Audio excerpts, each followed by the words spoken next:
Well, good morning, good morning, good morning, good morning, and good morning, everybody. Good morning, everybody. Welcome to another episode of The Morning Glow. Welcome to another episode of The Morning Glow. Got a great broadcast lineup for you this morning. Good morning, Goddess. Good morning. Well, I can't see. There's a lot of emojis and different things like that. I don't know what that is, but good morning to you as well. Good morning to you as well. This is the Morning Glow. We're here every day, Monday through Friday. We're here every day, Monday through Friday, from 7 o'clock until 10. Sometime we get started right at around 7:30, which is right about now. So let's kick this thing off.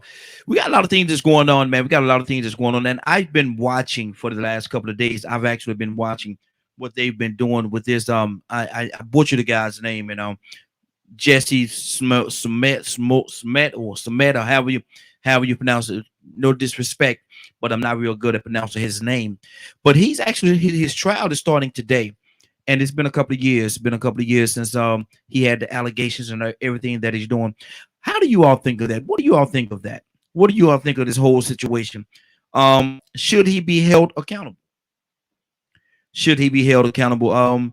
If he lied, allegedly, he's saying that he's told the truth. It really happened the way that he said it happened, but other folks has come out and said that he lied, and they say they have evidence that he lied. Now, if that is the case, and if he actually did lie, should he be held accountable? Should he be held accountable for the things that's going on? All the police coming out there, the investigation, and all the other, and people do stuff like that all the time.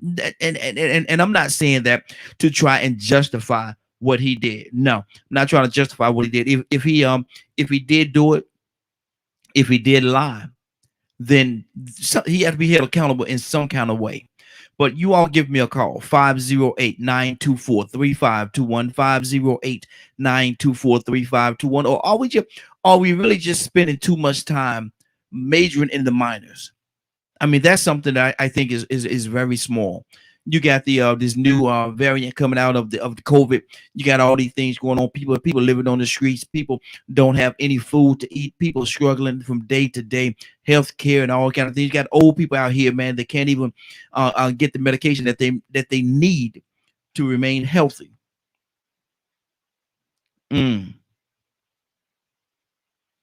So 508-924-3521, 508-924-3521. Should we really be even worried about this? Should we really be worried about this at all? 508-924-3521. Y'all give me a call. Let me know. Excuse me. Good morning, Juan. Good morning, Juan Medina. It's good to have you, brother. Definitely good to have you. And the phone lines are open, 508-924-3521. Are we spending too much time on that? With the situation going on with the insurrection that happened on January the 6th. How many people has really been arrested for storming the Capitol building? How many people have really been arrested for storming the Capitol building? Have there been any that's been arrested for storming the Capitol building? Have there been any at all? Are we majoring in the minors? Now this thing is going to court. Now they're going to spend all this time. It's going to be all over the media. The media is going to be talking about it up and down, right and left, and all over the place. They're going to be talking about this thing like there's nothing else. It's getting so much attention. Good morning, Gary B. It's getting so much attention. And my question is, should it get any attention at all? With everything that's going on in this world today, with all the issues that we really have, are we spending too much time thinking about a Jesse Smollett, an actor that said somebody robbed him and had a noose and all this stuff? Man, listen, you go over there and sit in that corner and don't you move. We got other things to deal with. We'll deal with you at a later time. But right now, we ain't got time to deal with you with this foolishness that you're talking about. That would be me. Would he have to be if it's come out, if it's proven that he lied? Should he be held accountable? Should there be some some things that he would have to deal with? Yes. If they have the evidence and they could prove that he actually lied, then yes, something should happen. But we got so much going on right now, man. We don't have time to worry about Jesse Smollett or Smollett or whatever the brother's name is. Again, no disrespect to him. I just, don't know his name. He's an actor.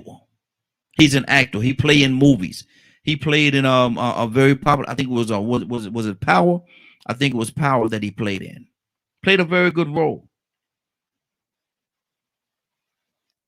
Um, Trying to figure out whether I should go down this road or not. It's something I was going to say just now, but I'm trying to figure out whether I should go that actually venture down that road. But you know me, I don't care. I don't care. Um, the LBGTQ community, are they going to stand behind him? Are they going to rally behind him and in support for him, even if they find out, that he was wrong? Are they going to stand behind, rally behind him, and protest? Let him off. Free Jesse. Free Jesse. Free Jesse. Are they going to stand behind, rally behind him? What you think? I mean, he's a part of that community. Would they be wrong for supporting one of their own? And my question to you is this: I know it's a little different. It's very different. But if it was one of your children and you knew they was wrong, would you support them? And that's something we're going to talk about this morning. And there was a great segue to get there. If you knew that your child was wrong, you knew that your child committed a crime, did something, he or she did something that was absolutely wrong. You knew it without a shadow of a doubt. You knew it. They even told you, "Yeah, Mama, I did it. Yeah, Daddy, I did it. I did it. I feel so bad. I feel horrible. I shouldn't have done it. I hate, and now I hate that I did do it. I hate that I did it, but I did it." How are you going to stand in the gap for your child? Are you going to stand in that gap and say, "Look at here, no, you made your bed. Now you got to lie in it. You did this. It was wrong. You got to pay the cost. You got to pay the penalty of what you did." Or would you say, "Well, look at here. You still, yeah, you're wrong. You should not have done it, but you're still my child, and I still love you, and I have to defend you. I have to defend you, and at what cost?" I've seen people. I've seen parents. I've seen parents put their mortgages, put their houses, put their houses up to get their child or their children off. I've seen they work their whole life to obtain this home, and the children come and they do something. The children do something, get locked up, get incarcerated. And I've seen families, I've seen mothers and fathers, I've seen them bickering back and forth. One of them didn't want to do it, the other one did want to do it, ended up putting their houses up as collateral to get their child out. Mm. Good morning, Curtis. How you doing? To get their children out of jail. Would you do that? If your child told you, "I did it, I'm guilty," they go to jail, and your heart get to bleeding so much, would you put up your house, your cars, and stuff like that to get your children out, knowing they did it? Now I can understand if you have some kind of a doubt, if you have a smidgen of doubt, maybe you might want to consider that. But if you knew without a shadow of a doubt that your child did it, your child is guilty, would you put up your house, your home, and everything that you have to get your child off? Would you do it? Would you do it? Now, if you're married and if your spouse came to you and they said that they wanted to do it and you didn't want to do it, because you've always told your child, if you commit a crime, you're on your own. You commit that crime, you're on your own. Now, you've always said that in teaching your children when they was growing up. And then all of a sudden they get in trouble. Your spouse comes to you and say, "Look, we got to put the house up. Only thing we got for collateral is this house. We got to put it up." How would you deal with that? Y'all hear my voice get real high, high. How would you deal with that? But what would you do it? What kind of conversation would you and your spouse have to have? What kind of conversation would you and your spouse have to have? Is there any way that they can convince you, knowing your child is just dealing with the thing of your child being guilty? How much convincing would they have to do to get you to go along with it and to put your house up. Put your house up for collateral. Knowing, truth of the matter, knowing that you could very well lose your home. Would you do it?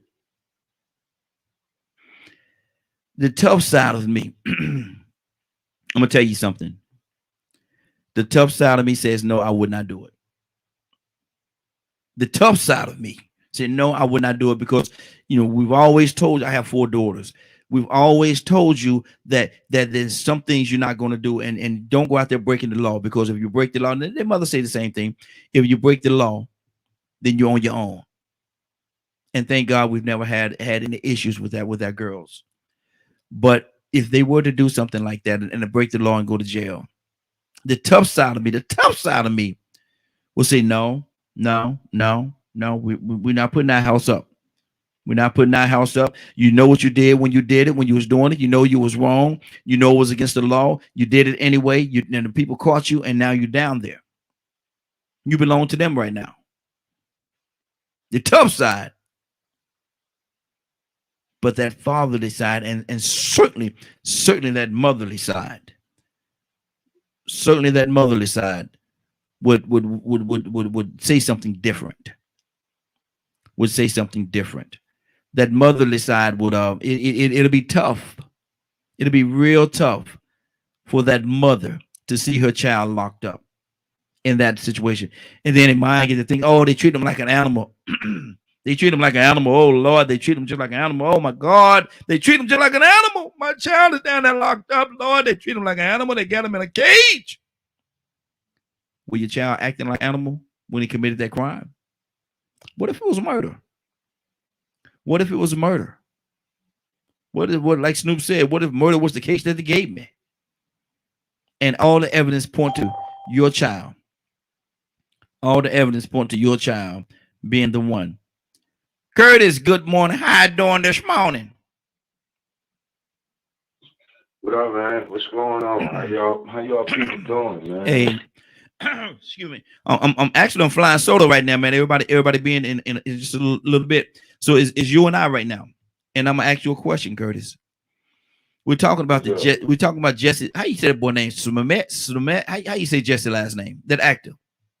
They said how you say it? I know you talking about. Yeah. I can't. You mess me up. I know.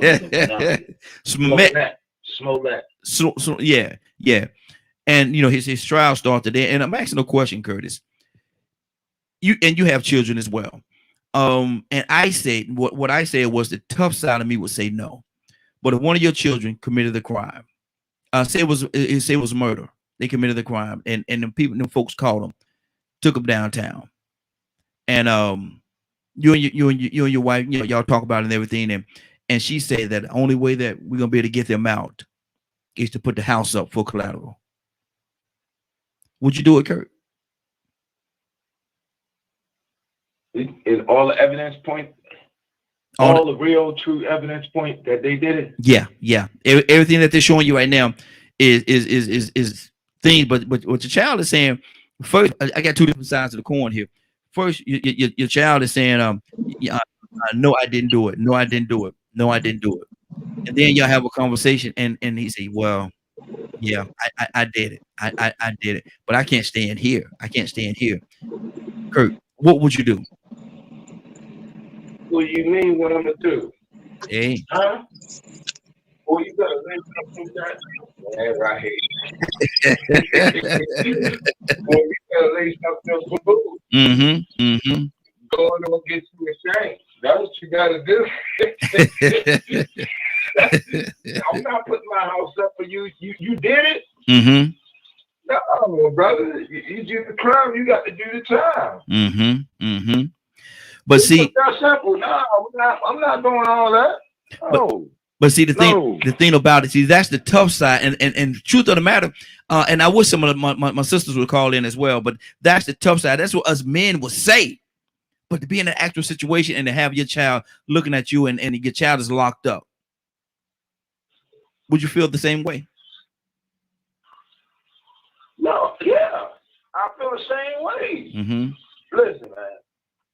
I'm a strong and firm believer. You know, and to her credit, my ex-wife was the same way. Don't you go out there getting no trouble you can't get out of now. You know, because if you do, man, your daddy, we gonna do what we can.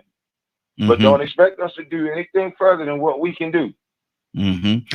I told my oldest boy, listen, I will help you as far as my cable toe can help. But if you did it, you better get yourself ready to do that time. Yeah. And if you ain't ready to do that time, then don't do it. Period. Nah, no, we're not gonna go through that because the family is already hurt by the fact that you got to go to prison. So, what makes you so special that now I gotta cripple the rest of the family so that I can see to it that you get what? Less time? Ain't nothing I can do that's gonna change the fact they're gonna give you 20 years. Yeah. Exactly. So, no, I'm not putting now it's a different story. If he telling me, hey Pop, man, listen, I ain't do that. Cause see, my kids know they in that type of situation. My kids gonna tell me straight out. Hey, Daddy, look, man, I know what it looked like. Daddy, I didn't do that. No, Daddy, I ain't do that. My kids is not gonna plea bargain to a crime that they did not commit. Yeah, exactly. That's number one. So if my kid is looking at me and knowing the way that I raised my kid looking at me and he's saying, Daddy, I'm sorry, that wasn't me. Now I don't know who did it. You know what I'm saying? I got an idea who might have did it, but it wasn't me. Yeah. Okay. Then I consider, okay, all right, that's what's up. Well, then we gonna fight it all the way from the rooter to the tutor. Okay. But that's good. You talking about you guilty, you know you guilty, and you admit to me that you guilty. Hey, buddy, go on figure out what bump you gonna be on. You know, I highly recommend that you go and see some of my people so they can square you away once you get inside. Let's go and start working on this time. Exactly. Let me see what and the phone line is blowing up. We got Charles with us right now. The phone lines. So Kurt, you called in and the floodgates open up, brother. We got two callers on the phone line. We're gonna go to them as well. But right now we got Charles on in studio with us. Charles, we asked you a question, man. Talk about the Jesse Smollett. I butchered the brother's name. It's not intentional, but his trial starts today. And I'm asking a question. Right. If one of your children committed a crime, they caught him, took him downtown, and say it was murder or whatever the case, and they say that they tell you the only way that you're going to be able to get them out is to put your house up. You got to put your house up for collateral. Would you put your house up for collateral if you have the conversation? Let's deal with both sides of the coin. First, he said, no, I didn't do it. I didn't do it. But then, let's deal with the other side of the coin as well. And would the answer change if you actually say, boy, did you do that? Yeah, I feel bad. Yeah, I did it. I feel bad. I wish I hadn't done it. But I feel bad now. Yeah, I did it. Would you put your house up for collateral? Not if I'm pretty much with Curtis, man. If he said he did it, I'm not crippling the house for you, man. Yeah, you're a special kid. You're my kid, but I'm not gonna take away from everybody else because you did something that you know that you've been taught not to do. Now, it'd be a different situation if I knew I didn't teach them things like that. But whatever crime it is, I pretty much believe that I've taught all three of my sons, the right way to move in society as a man, Now you do it, you got to do it, man. I did, even, because it's weird, man, because when I did my crime, I actually did my crime protecting my family, but the laws were different and they didn't have stand your ground. So I didn't ask my mom. I didn't ask anybody to put any house up for me. I did it. I didn't know I broke the law. but ignorance of the law is just what it is, you know. So I was man enough to say, hey, forget it. You know, I'll do this time. You know, we'll go to court and I'll do this time. I paid for my lawyer, lost, went to court, you know, went to court, lost, did my time. I didn't ask for anybody to put a house up, you know, and things like that. And I know that I still, in my folks' eyes, was righteous because of what I did and how I did it.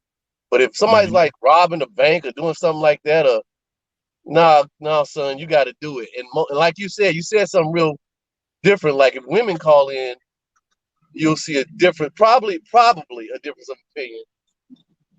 Curtis, his ex, like my ex, you know, they were hardcore. My ex's ex, she's a police, so you know if you do the crime, my son's already knew. Your mom, she's a sheriff, man. So if you know you do the crime, you're doing the time, man.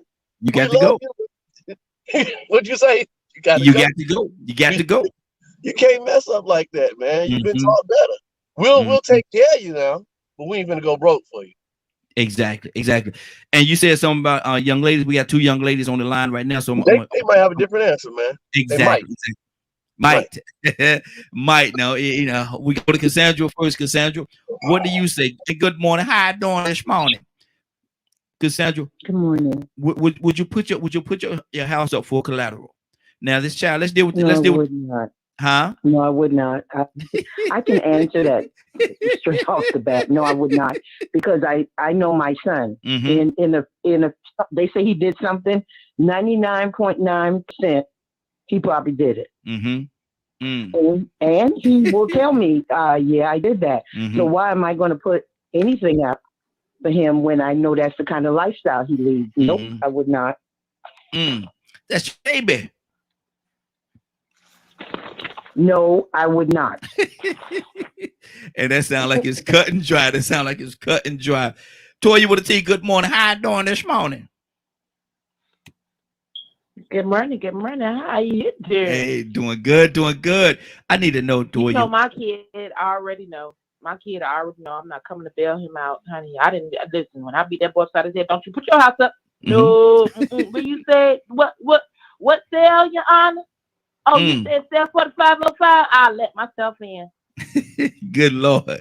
So there's no way, because I thought, and Charles said it as well, that, you know, maybe we'll get a softer answer from y'all ladies, man. Y'all ain't playing. Y'all ain't having it. No, I'm a teacher along the way. I just had this conversation with my nephew a couple of weeks ago.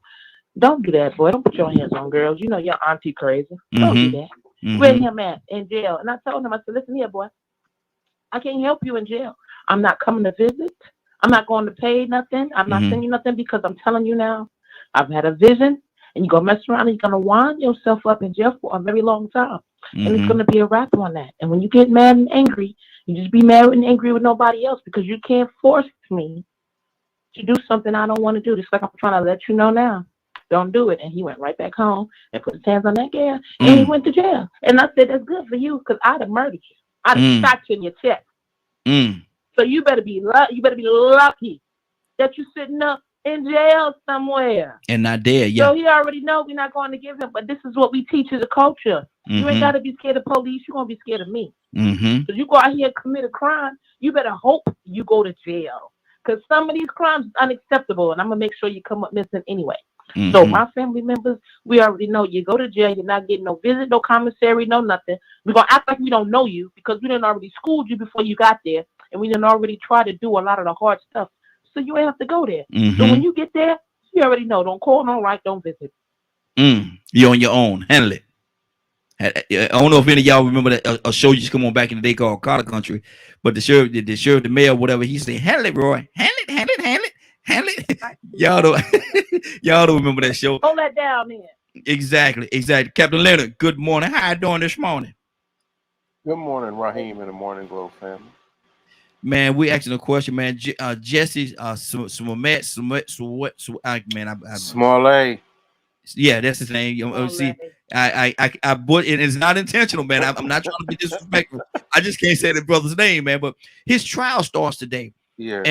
And a lot of people are saying that he's innocent. Some people saying he's guilty for whatever the case. But what we're talking about right now, Leonard, if being a parent, one of your children committed a crime, and say it's murder, and they take him downtown, and folks got him. The folks got him now, and they say, look here, only way you're gonna get him out, you got to put your house up for collateral. You got to put your house up for collateral. We'll let him. We'll give him a bail or whatever, but you got to put your house up for collateral, and that's what that's what you got to do. Now you have a conversation with him, and let's deal with both sides of the coin. One side, he say, "Well, no, I didn't do it. I didn't do it. I don't know what they're talking about." And then let's deal with the other side of the coin, where you look at your son, you say, "Look at here, boy, did you do that?" He said, "Yeah, Dad, I feel bad. I feel terrible. I feel terrible. But yeah, I did it. I did it." Would you put your house up for collateral? Well, first of all, you're not going to tell me how I'm going to secure my child's freedom. I'm going to go get the money and I'm going to take it down there and I'm going to purchase that bail. That's exactly what I'm going to do. Okay. But you're not going to tell me how to do it. There's a procedure for it. So maybe I don't have to put my house up. Okay. But I'm not, he'll be judged by the judge when time comes. But if he's given a bail, I would bail him out. Okay. Now, would it be the same situation if you had a conversation with him and he say, "Yeah, that I did it. I feel bad. I did it. Yeah, I'm guilty." Would the situation, would the procedure still be the same? Well, if he wanted, I would definitely. If I could help him, I would. Okay. I would bail him out, but he still got to go before the judge and be judged. I wouldn't have a problem bailing him out. Okay. But he still got to go back. You still got to deal with it. Right. Bail is just part of the process. I don't care what it may have been that he's done. I've done it before. But it wasn't that big of a deal to do it as far as, bail and me judging him and things like that. I think Leonard, I think Toya was asking you a question. Toya, what was the question? Yes, ma'am. Excuse me. Good morning. Well, my question was, does it matter what's the crime? Because I think that it matters, like what crime, like murder. Theft. Oh, murder! You gonna get me? I'm gonna murder you. What you mean murder? Murder, rape, child molestation, things like that. I'm not. You really finna stay there. Like I see Leonard's point. You know what I'm saying? Like for me, boy hit me, I hit him back. And I told my parents, let me stay there. So they would bail you out, defending yourself. Okay, you know what I'm saying? But like certain things is a no-go. Rape is a no-go. Any kind of child molestation, child human trafficking is a no-go. Any kind of murder, and again, it better be murder because you defended yourself. But it definitely depends on the charge for me. That they allow you to get bailed out on murder, depending on what it is. You got to have a good reason. You can't just be up murdering people like you Ted Bundy and think that I'm going to come bail you out with my house or my money or whatever. That's a no-go. Exactly. That's good. That's good. One thing about it, another layer for you as it relates to this situation. It's not about judging. It's about bail. Bail is something given to you because it is warranted. So that is the justice of the matter.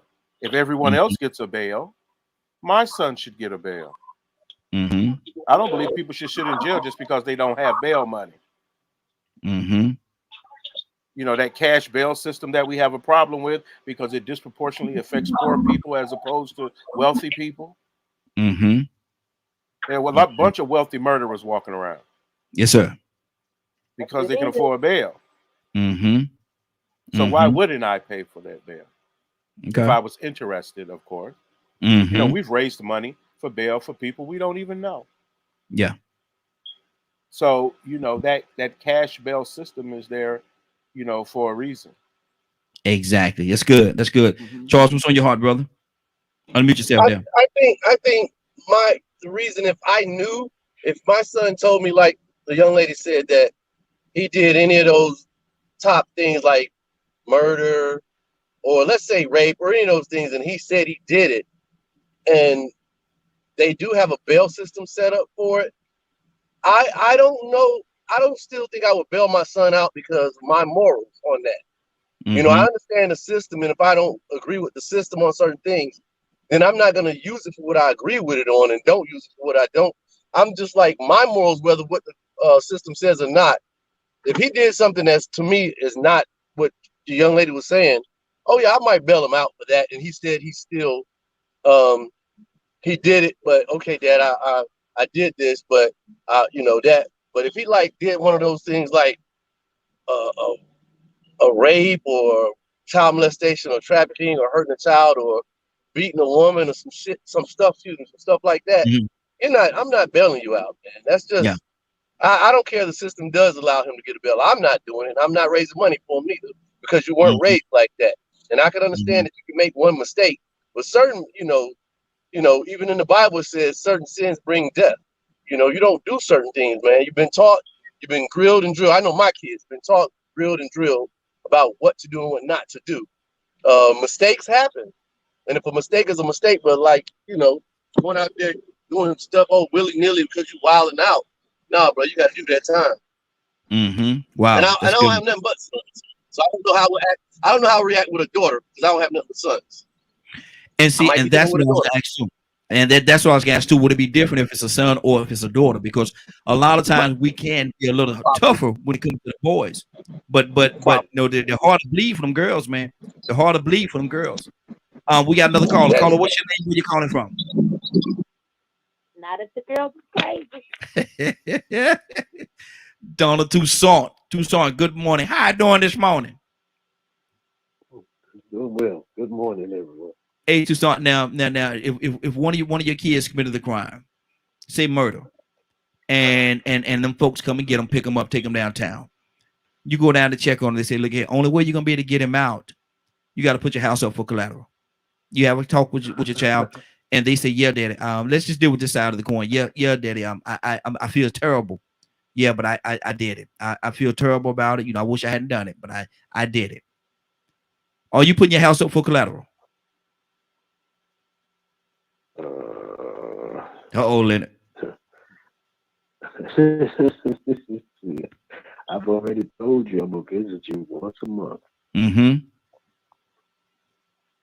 I'm trying. My daddy. I'm kind of like, what my parent told me. I stick to my guns with my children. If you go to jail behind some foolishness, you're going to stay. Yeah. Now, if there's something that you defending yourself or you got yourself in a jam that you had no alternative but to do what you had to do, if you're right, I'm coming to get you. It don't make no difference what it is. Okay. And that's it. If you know they're innocent. I don't care what. I don't even have to know if you're innocent. It don't matter. I mean, if you're guilty, I know you'll go back. But at least I'm gonna try, and I'm gonna try to do all I can. But I don't already said, do all you can to keep yourself out of predicaments. Yes. Gonna get you in trouble. Exactly. Everything that you possibly can. That's good. And stand up for yourself. Okay. Try to be right in your actions. Now here he is, or she. Different with my daughter because I just got one. Different with her, but the same. Why is it different with your daughter? Said it. Huh? Because she's a girl. I mean, to me, I'm just old. I'm just an old school dude. Because she's a female, and if she does not have somebody to protect her or to look out for her, that's still my job. As a father. Okay, that's just it. It's not being chauvinistic or nothing like that. That's my child. That's the girl. If she gets into a predicament now, Donna, you feel the way you feel, and I respect the way you feel, and I will never say anything against the way that you feel. But let me ask you this question: Is that a double standard? No. No. No. Okay. No, that's just for me. It's just a old school standard. Mm-hmm. I'm not gonna let her get into particular. I don't care if she want to marry a joker. If he's a joker, I'm not gonna support it no kind of way. Mm-hmm. Period. Mm-hmm. I'm not going to even show up. Mm-hmm. Love her to death. But I'm not going to let nobody, I'm not going to help nobody bring her down. Mm-hmm. Period. Mm-hmm. Okay. So if you have to, if here you are in a predicament that you had to kill that joker because he keep busting you in the head. Mm-hmm. Mm-hmm. I told you that he wasn't worth a dime because I could look at him. Joker sitting down on the couch drinking beer and hanging out with the fellows. Mm-hmm. That ain't good. Yeah, exactly. And what you doing with that nut on your head? So Mm-hmm. here you are in jail. I'm coming to get you. Mm-hmm. Now I told you, you still gonna have to go back. But because you my daughter, now I'm just coming to get you. Okay. Okay. To do all I can. Exactly. We got another caller. Going to go to that caller, but I want to go to one of the ladies real quickly. And Cassandra, I'm gonna come to you. Hearing what Tucson said, and he has the right to feel the way he want to feel. That's the way he feels. And I respect that. But is that a double standard? Yeah, it's a double standard, but it's his double standard. Yes, so if that's what he, would do, I'm all in. Whatever a parent wants to do when it concerns their child, whether it's a grown child or a young child, that's their decision. Mm-hmm. Because they're going to have to face the consequences one way or the other. Okay.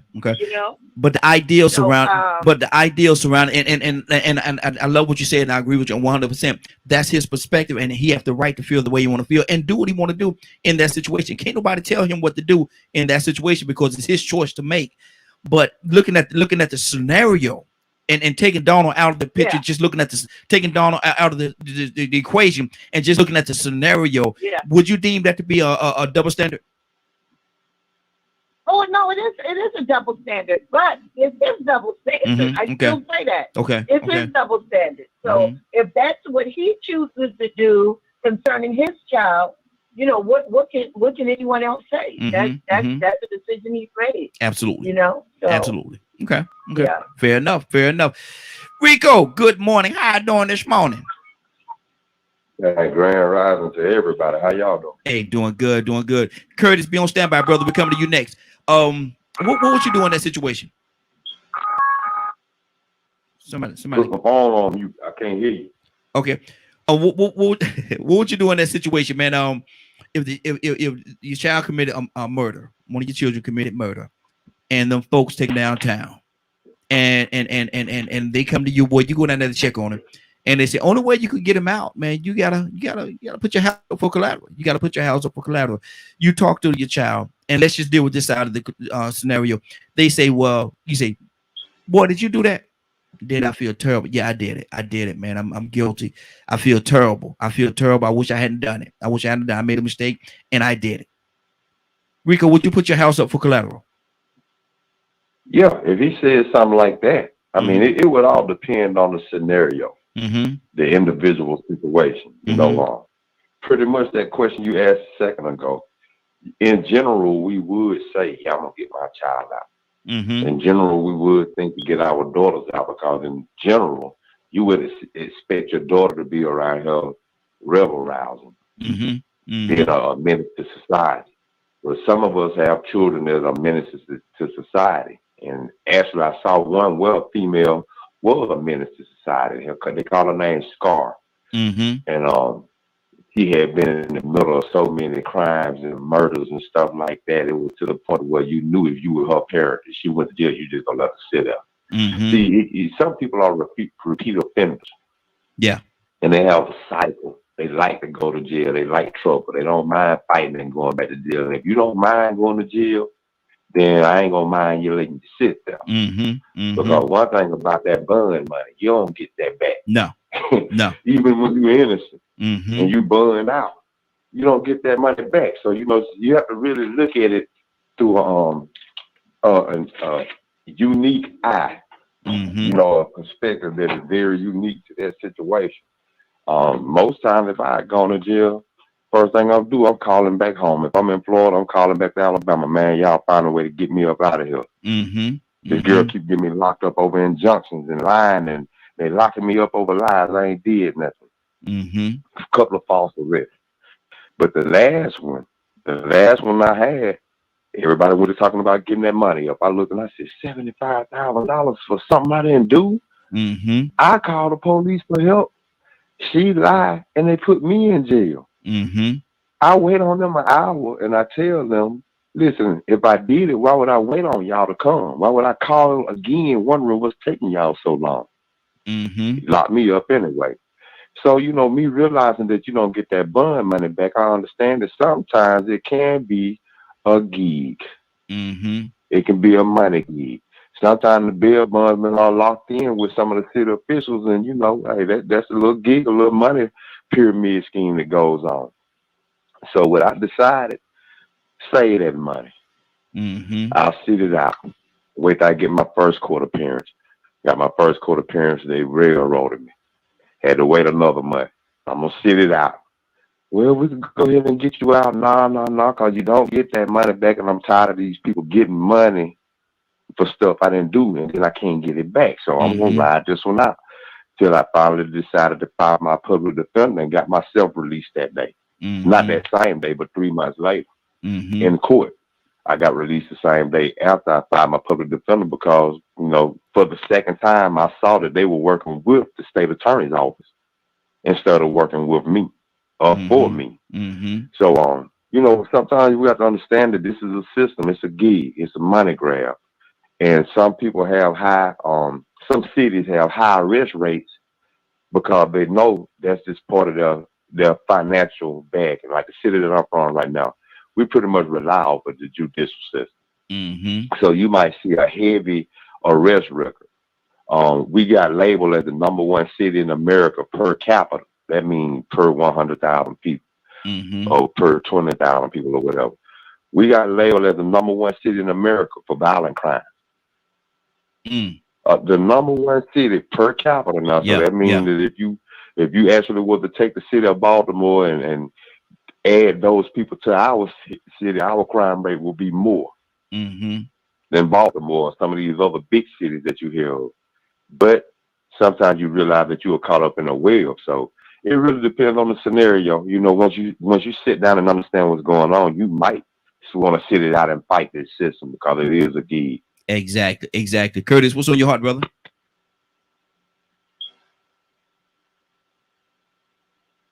Kurt, you there?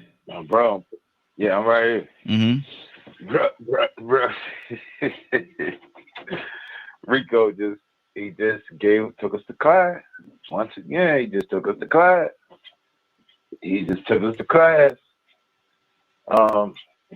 Man, that brother just said some things, man. I hear it went about 5 different directions, man. Man, you know what? I got 2 boys, so it's hard for me to speak. But I got a host of daughters because I'm a father to a whole lot of young adults. Male or female, you tell me you did it, and your hind parts gonna sat there till you go to trial. Now that don't mean that I'm not gonna pay for you to have, Johnny Cochran come back from the dead. I'm gonna make sure you have. My thought is, I'm gonna make sure that you have proper representation now. Guilty or not guilty, I'm gonna make sure you have proper representation. You see what I'm saying? Because that's a right that you have proper representation. I wouldn't want to see my seed going up before these people with a public pretender. Right? Yes, but sir. You tell me you did it? No, you're gonna go set. Male or female, I don't care. You're gonna go set. That's good. You wasn't thinking you wasn't thinking about that when you did it. You just did it. So man, Where you be getting these topics from, bro? Hey, to You God. supposed to be up late at night watching reality TV or something. Hey, to God be the glory, Man. brother. To God be the glory. Let's go to VP. VP, good morning. How you doing this morning? VP, you there? I think I muted. VP, I hear you. Good morning. Good morning. How y'all doing this morning? How you doing this morning? It was rough. I was spectating. I heard my name. It's time for you to jump in, brother. I need to know, what were you doing in that situation? Would you put your house up for collateral? I no lie, I was not jumping. I was waiting for the next topic because I'm a straight no. My mama said, you go to jail, it's on you. Mm-hmm. That me being, and even if it's a mistake or not, then you should have looked at the whole scenario. Is how I was raised. I don't know. My son, I ain't had kids that went to jail where I've been put in a position to be like having to make that myself. But where I'm at now, I'm not putting up nobody's house. Not how that you were raised in, they put no money and mortgage into. It's not no. Mm-hmm. That's not happening. Mm. Not, you know, and it depends on the crime. Like Yeah. Rico and all everybody else was saying, it depends on the crime. You in there for murder, like first degree murder, you sitting in jail. Mm-hmm. You if you were an alias, it's like I almost went to jail because when I was dating my high school girlfriend, her sister decided to steal a belt, and when I forgot what that Sparkle store that where you get your ears pierced. Yeah. Cleared. Mm-hmm. And I was an acquaintance. The only person that got arrested was me. Mm. Nobody else got arrested. And I called my mama. Actually, no, I didn't call my mama. I called their parents, and they bailed me out, and I had to walk home and tell my mama that I was in jail. She's like, I would have left you there. And I'm like, yeah, I'm pretty sure. That's why I didn't call. But yeah, I wasn't gonna waste my one call on you. Yeah, it was like, no, it was one of those. You gotta know, because parents as parents, you know your kids' friends for a point too. Yeah. And I'm talking like teenage kids. Now, if your kids in their 30s and they're calling you for bail, that's a whole different story. Mm-hmm. 40, 50, because they still your kids.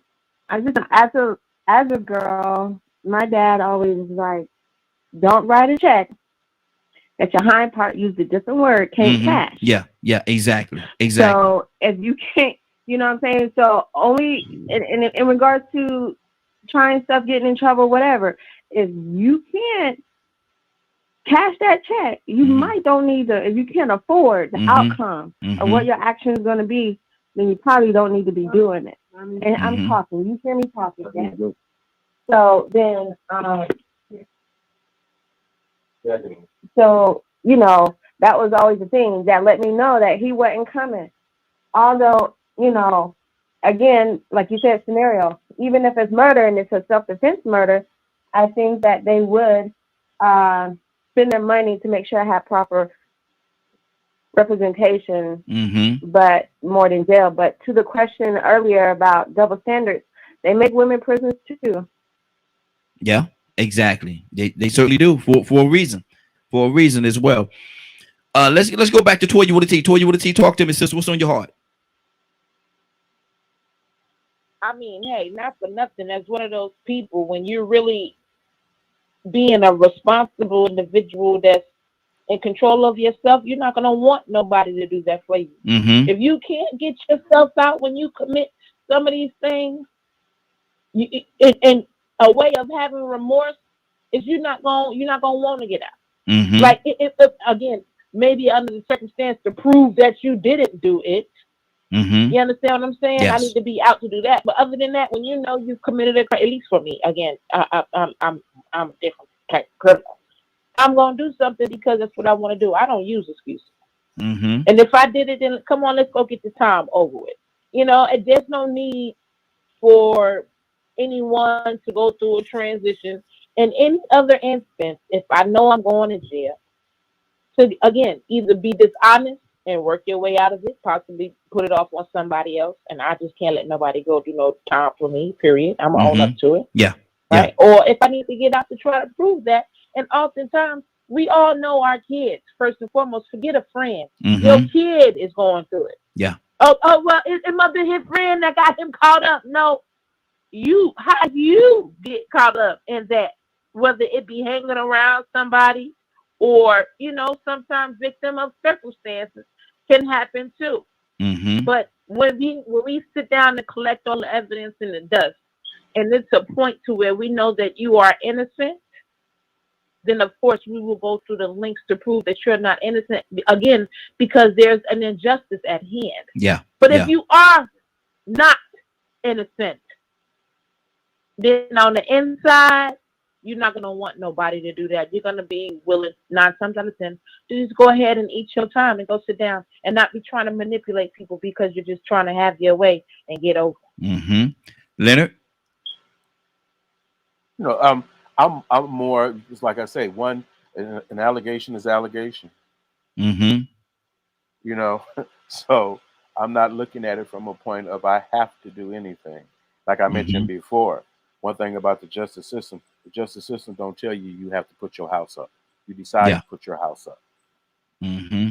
For whatever reason, if you don't have the money, this, that, or the other. But I think sometimes it's definitely situational, but it's under the presumption that you deserve a fair trial. Mm-hmm.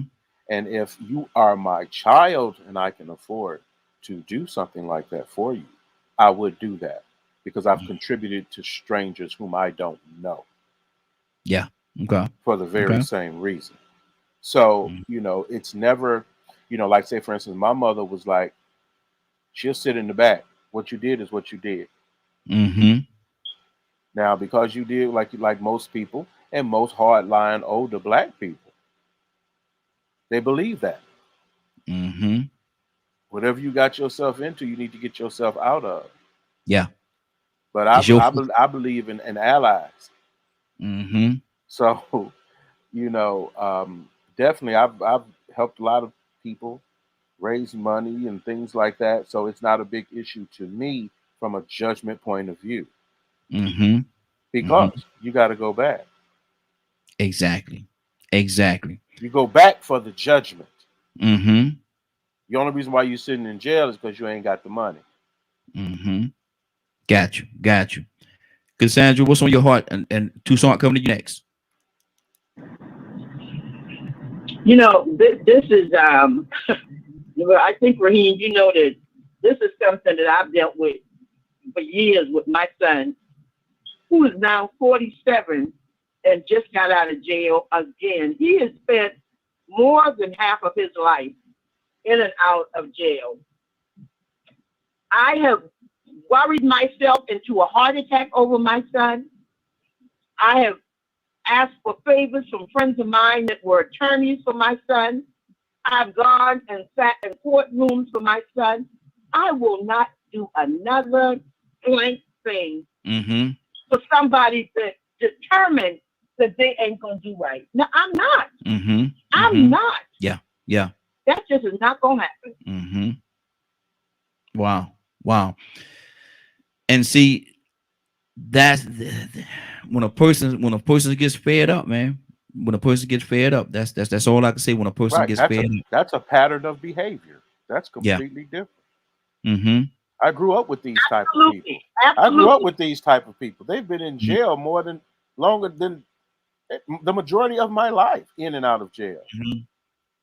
The first time I seen my grandmother say, "Okay, this is it," to the point where I'm not coming down there no more. See, that's a behavior issue. The other issue could have been something completely different that you mentioned.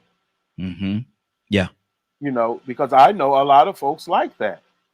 My mother was like, even when I was younger, I'm gonna give you this quarter. No, it wasn't even a quarter then. I think she was a quarter.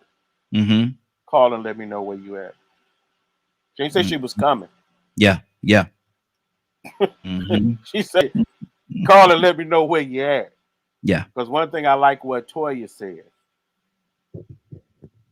you got to be responsible for yourself. Absolutely.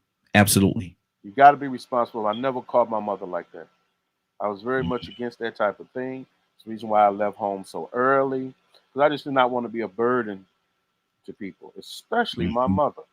And I remember, because my brother had issues, and She'll come and sit right there. But if you did what them people said, you're gonna get what they got. Mm-hmm. Exactly. Exactly. Toussaint, talk to me, brother. Yeah.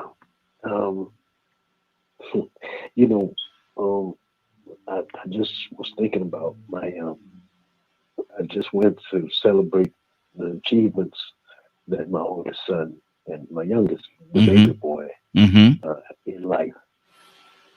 And I look at what they're doing. And if I would get a call now and say, Daddy, I'm in jail, I'd be shocked. Yeah. Yeah. Mm-hmm. And I'd be trying to figure out, okay, what am I going to do at this point? Because the life just has turned around. Now, I wouldn't expect it to be drug related. I wouldn't expect him to be robbing anybody. And I almost wouldn't expect it to be just downright foolishness. Might be, now, I don't know. Some of our kids still, they like to drink. So it may be vehicular homicide. I don't know. Yeah. So I have to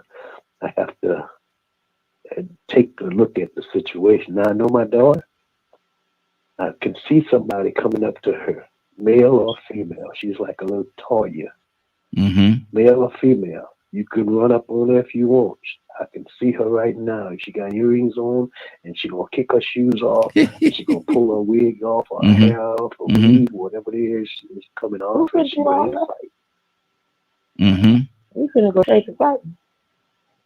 I'm just saying. I watched a lot of TV, Toya. I never did figure that out when we wasn't taking. You know how people are stupid. I just thought they were stupid too, Toya, because people talking about, well, if you got time to take off your shirt to fight, you're gonna lose that fight. Okay. Yeah. When we was coming up. Yeah. Yeah. You lost one. These young folks, they taking off. Back in the day, they took the shoes off and that too. But I'm just saying, she would be. If you cross her, she's ready to fight. Period. But I told her, control your temper. Maintain your composure in any circumstances, because I'm not going to get you. Yeah. If I want to have a picture because she's taking it from. So even though I say that I'm going to go get her, I done told her, I believe I done told her. Because I was yelling at today. Okay, I can hear another conversation going on in the background back there. Somebody's talking. Mute your line for me, y'all. Go ahead, Toussaint. No, I done told her enough because she's repeatedly told several people. My daddy said he ain't gonna come get me. So I'm not gonna call him. Exactly. I'll call somebody else. If it's something else, I'm short with something, I'm gonna call my daddy. She gonna do that. Yeah. Yeah. So, but it just has to happen. What I'm saying is, it just has to happen, and it has to be something that they couldn't avoid. And I don't know. I don't know. I don't know. Yeah, it's a lot tied into this. It's a lot tied into this thing, man. Let me go. I'm like, what's it called? Where you come up with all of this? Hey, to God be the glory, brother. To God be the glory. Rico, what's on your heart, brother? And we got Badger. We're gonna go to Badger next. Rico, what's on your heart? It sort of remind me of that, or goes back to the conversation we had the other day. I think what it is, you know me, but do you really know me? Yes. Or something like that. Yes, sir. You really got to know your children. I was listening to Donald then, and like he was saying, he knows his daughter has a temper. So if he did happen to get that phone call in the middle of the night or whatever time of the day, I need you to come get me. I'm in jail. He probably already know, wait a minute now. She got a temper problem. A whole lot of stuff I don't expect her to get in trouble about. But if she going to get in some trouble where she got to go to jail, it might be because she done went off on somebody. So, you know, you might have certain expectations, but see, that's the reason why it's important for you to know your children, for you to have a bond with them. Because he knows with his sons that if anything went sideways or he got a phone call like that, there's a lot of things he know that they wouldn't be involved in. So, you know, and you got to remember, you're not innocent till proven guilty. You know, we just, what was that, week before last, at the last minute, free Julius Jones. Yes, sir. Yes, sir. He can't even get out, but you know what I'm saying? Word is that he's innocent. Now, he probably had a bond before he went to prison or went to trial. He probably did have a bond. But in some cases, people don't even get bonds. Or maybe if they do get a bond, it's so high, so extremely high, they can't get one. But we have a rash of people being executed and incarcerated and released after 40 years. There was a guy got released the other day after like 40-something years. They were making they was in the process of making a movie for the victim. And the main actress walked off the set. I can't do this. Y'all fixing to make me make a movie for this woman, and they just released the man and said he was innocent after 42 years, 30-something years. So, you know, when we're saying, nah, we ain't gonna bail them out, you really have to listen to that child. If you know that child. If you know your child is a repeat offender, like I said earlier, go back to what Cassandra was saying with her son. You know you got a son or a child that's a repeat offender. They go to jail for fun. Then you got to let them have fun the way they have fun. Let them do that dance. Because one thing about it is you got to remember, you do not get that bail money back. Whether you were falsely arrested or not. And see, the thing is the way this world is made, everything, even the financial system works off everybody's emotions and desires. And they know that most people going to have some strong ties to their children, or the loved ones, that are wives or husbands, going to have some strong ties to their spouses. And they'll do anything. Come on. Anything to rescue them. So, you know, we're going to put this bail money out here. We're going to put this bond out here. And we might make it a little higher. And as a matter of fact, we don't even want cash. Some of y'all ain't got cash no way. We want the deeds to your house. We need some major collateral. So not only to make sure this person doesn't run, but if in case they do run, we can come seize this stuff. My house now. So, you know, they know that, you know, people, they love their children. They love who they love, and they gonna come and get these people out of here, and they'll put up, it ain't nothing material worth valuable enough for them not to put it up. Then you got some that's gonna say, man, I'm not putting up my material possession for you. But what if I'm innocent? What if I'm innocent? Man, and they lied. Man, you know how long I had to work to get this house? I got myself in that predicament. Yeah. Man, you know how long I had to work to get this house? You talking about putting it up for collateral? You talking about me losing my house? Please. But Pop, they just came and knocked on my door and said they suspected me of a crime, and I was asleep the whole time. Exactly. I fit the description. Or she lied. Like I said, I went to jail quite a few times on the lie. The last time I said, you know what? Keep that money. I done gave them too much bail money for stuff that I ain't did. I'm gonna fight this one out. I just got to learn how to sit down. I know what it feels like now to say, I'll sit this one out. Exactly. Badger, what's on your heart, brother? Would you put up your house for collateral? What, to get my kids out? Yes. Well, that depends if my kid did it or not. Well, they told you they did. Now they say, I made a mistake. I wish I hadn't done it, but yes, I did. I'm guilty. But you know, to be honest, I'd actually ask them to open up the cell. I'm going to put my foot up their butt, then I'm going to close the cell and walk away from them. Because I taught them better. You don't steal, you don't lie, you don't cheat. Period. You do it, you're going to go to jail. Have fun. See you when you get out. Wow, that's good. Why baby people like that?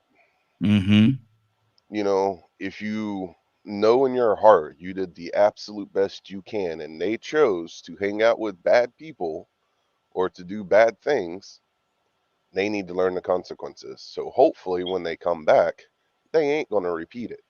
They learned the lesson. So, you know, it's a community thing. It's a raising the best you can. You know, most of us, we made mistakes as we grew up. Some of it we needed to experience. We didn't, I don't know, maybe didn't trust what our parents were saying. And some people listen to their parents and they've never seen jail. Exactly. And then, of course, there's situations where, you know, there's lying involved and innocent people are going to jail and stuff. And if I know my kid's innocent, I'm going to fight for it. That's good. That's good. Let's go to a VP or Friday. Which one of y'all up next?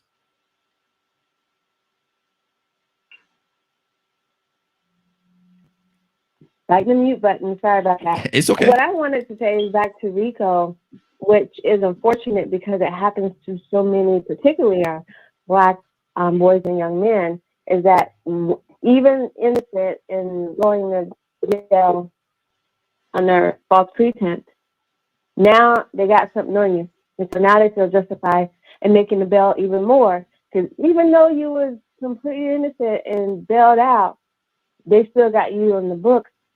So then the next time they're like, oh, it's more likely that you might have did do it. Or because you've been here before, we're going to make it even more, make it even harder for you. And then so a lot of times you get stuck in this cycle where the odds are forever against you because of, again, the system. And I think what I'm hearing the most throughout the conversation this morning is that, you know, though difficult, we need some real grassroots, or if there are already grassroots organizations fighting this, partnering with them to change how the bail system operates and works. Because that's another, like I said earlier, that's another area where it was initiated for the intended abuse of disproportioning the rich and the poor. And so that has to be addressed as the whole judicial system is being reevaluated. Exactly. So I don't know if CP has anything to say, but that's just what I have wanted to share. It was like, we talk about these situations and personal encounters with the system. We can say what we raise our kids to do, but at the end of the day, if the system's already paired against them, then, you know, in a way, or you for that matter, because you're working hard, but you're not getting paid what you're supposed to get paid because it's unfair pay in the work system. So it's all like this cycle that happens to each other to help only see the top. Because if you're not getting paid what you're supposed to get paid, you're doing the best you can to raise your kids, you tell them to do right, you know, they start having their own thoughts and life encounters, and they make a bad decision, or they're with the friends that made a bad decision, and the whole crew goes, whether they did something or not because of association. Now you're in this position where you're going to have to make them stay or try to figure out how to get money. Now you go into the community, help me raise money, and all y'all not getting paid what you're supposed to get paid because there's discrimination in the pay system and the employment side of things. So it's just really ugly. And so much just has to get addressed and fixed. But I think that really trying to make our local officials make that one of their things when they're running for office is that they have to address how the bail system is working. Did you want to say anything? Exactly. VP, you wanted to say something? He didn't want to say anything. Oh, he didn't? Okay, good deal. Yeah. Cassandra, coming to you. Coming to them. I'm gonna go to Leonard, and then we're gonna jump from there to our actual topic for the day. Cassandra, what's on your heart? Yeah, you know, I work with incarceration groups. I work with prison reform groups, and I've done that, as you know, for over 30 years. I've worked with local, federal, and state prisons. I am totally for fighting for people that are innocent or for them to be treated justly. But I'll be dang if I'm standing with people that did wrong, knew they were doing wrong, and just the hell with everybody else. I like I said, my son started going to jail at 17. and has continued, and he is 47. Just got out like a few weeks ago. Just got out. I refuse to support. And he was calling me, and well, you know, I need 7,500. I'm not paying 2 pennies. You understand? Yes. Not 2 pennies. Because you choose the life that you want to live, and I am not going to spend any money that I don't have anyway to get you out of jail. It's not going to happen. I'm sorry. Exactly. And like you said, Leonard, you know, when we said this earlier, man, when a person gets fed up, man, it's kind of hard to, you know, they're fed up, and to continuously have to put forth that money. Like Rico said, man, sometimes you got to set it down. Now, what's on your heart? I 100% with what Cassandra said. She was dealing with a pattern of behavior. She knew it very well. She knew it very well. And you know some people who are like that. Yeah. You know that some people are like that. And when you see them do things, my grandmother, you know, had got to the point she would do it, and my grandfather, don't go back down there. Don't, not one more dime. Yeah. I better not even catch you spending not one dime. Now, going to see people, like biggest fight me and my brother ever had was because of this issue. Well, you'll go do this for this, and you protest and you do all this, but when I was in, but you were guilty. You were intentional about what you did. That's the type of life you were leading. We're talking about people who were innocent. Versus you. It's a different story. You out here doing whatever you want to do, then you should suffer those consequences. But sometimes things just happen. And when they beyond your control, you have to figure out some way to get around. Once you in the system, you in the system. Oh yeah. So one, you know, you got to, and I had to explain that to my son. You'd rather not be associated with these people, the system. You just wouldn't. You just shouldn't. And you better always be able to prepare to defend yourself to the death. Exactly. So if you hate being locked up, but you hate doing crime, keep a pistol. Because you're not gonna be. You don't think you're gonna walk around here and do what you want to do, and nobody says anything. If they don't get you, the streets will get you. Oh yeah, quickly. So, you know, on both sides of the coin, you have to realize everybody's not guilty. Just because people say you did something don't mean you did it. And everybody deserves those same civil rights as everyone else. Now, whether you choose to get involved or not, that's your business. Yeah, exactly. That's your business. But would you want someone to come get you? Absolutely. That's the question. That's how you prove yourself. You don't want nobody to come get you either. Sit it down. Yeah, if you feel that way, then that should be your standard. I'm not going to do it for nobody else because I don't expect nobody else to do it for me. Exactly. Well, we're going to get. Hey, right. Yes, sir. One day in the future, if you can, man, let's have a show about this prison industrial complex too, because Rico said something real important. Because just like he in a town, in a state where the bulk of the revenue comes from the prison system itself, I felt him, man. Listen, I'm in a state. When I tell you, the whole entire town, get money from the prison industrial complex. Raheem, I swear to God, I'm not gonna be long. Man, I got a call from jail. I got a call from my cousin. He asking me, man, what should I do, man? I gotta get up out of here. I'm like, boy, what you mean? You got like 12 years. You ain't going nowhere. He's like, look, man, I can't deal with this. I said, what you talking about? Tell me, get this right here. First shift on his tier is the daddy. Second shift is the son. Third shift is the daughter. Good Lord. And it's like that throughout the whole prison. So if he have any problems, it's like, then man, if you go to other, like if they transfer you to another unit, so you get over there, it's the same thing. And they the cousins of the people that was on the tier you just transferred from.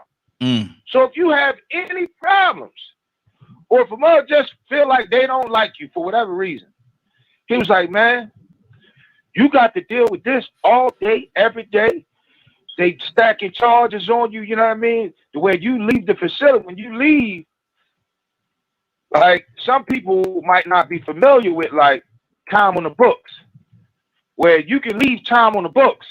Like there's charges that you catch when you locked up that you never even see the inside of a courtroom on. So in the state of Maryland, you can leave time on your books when you get out, right?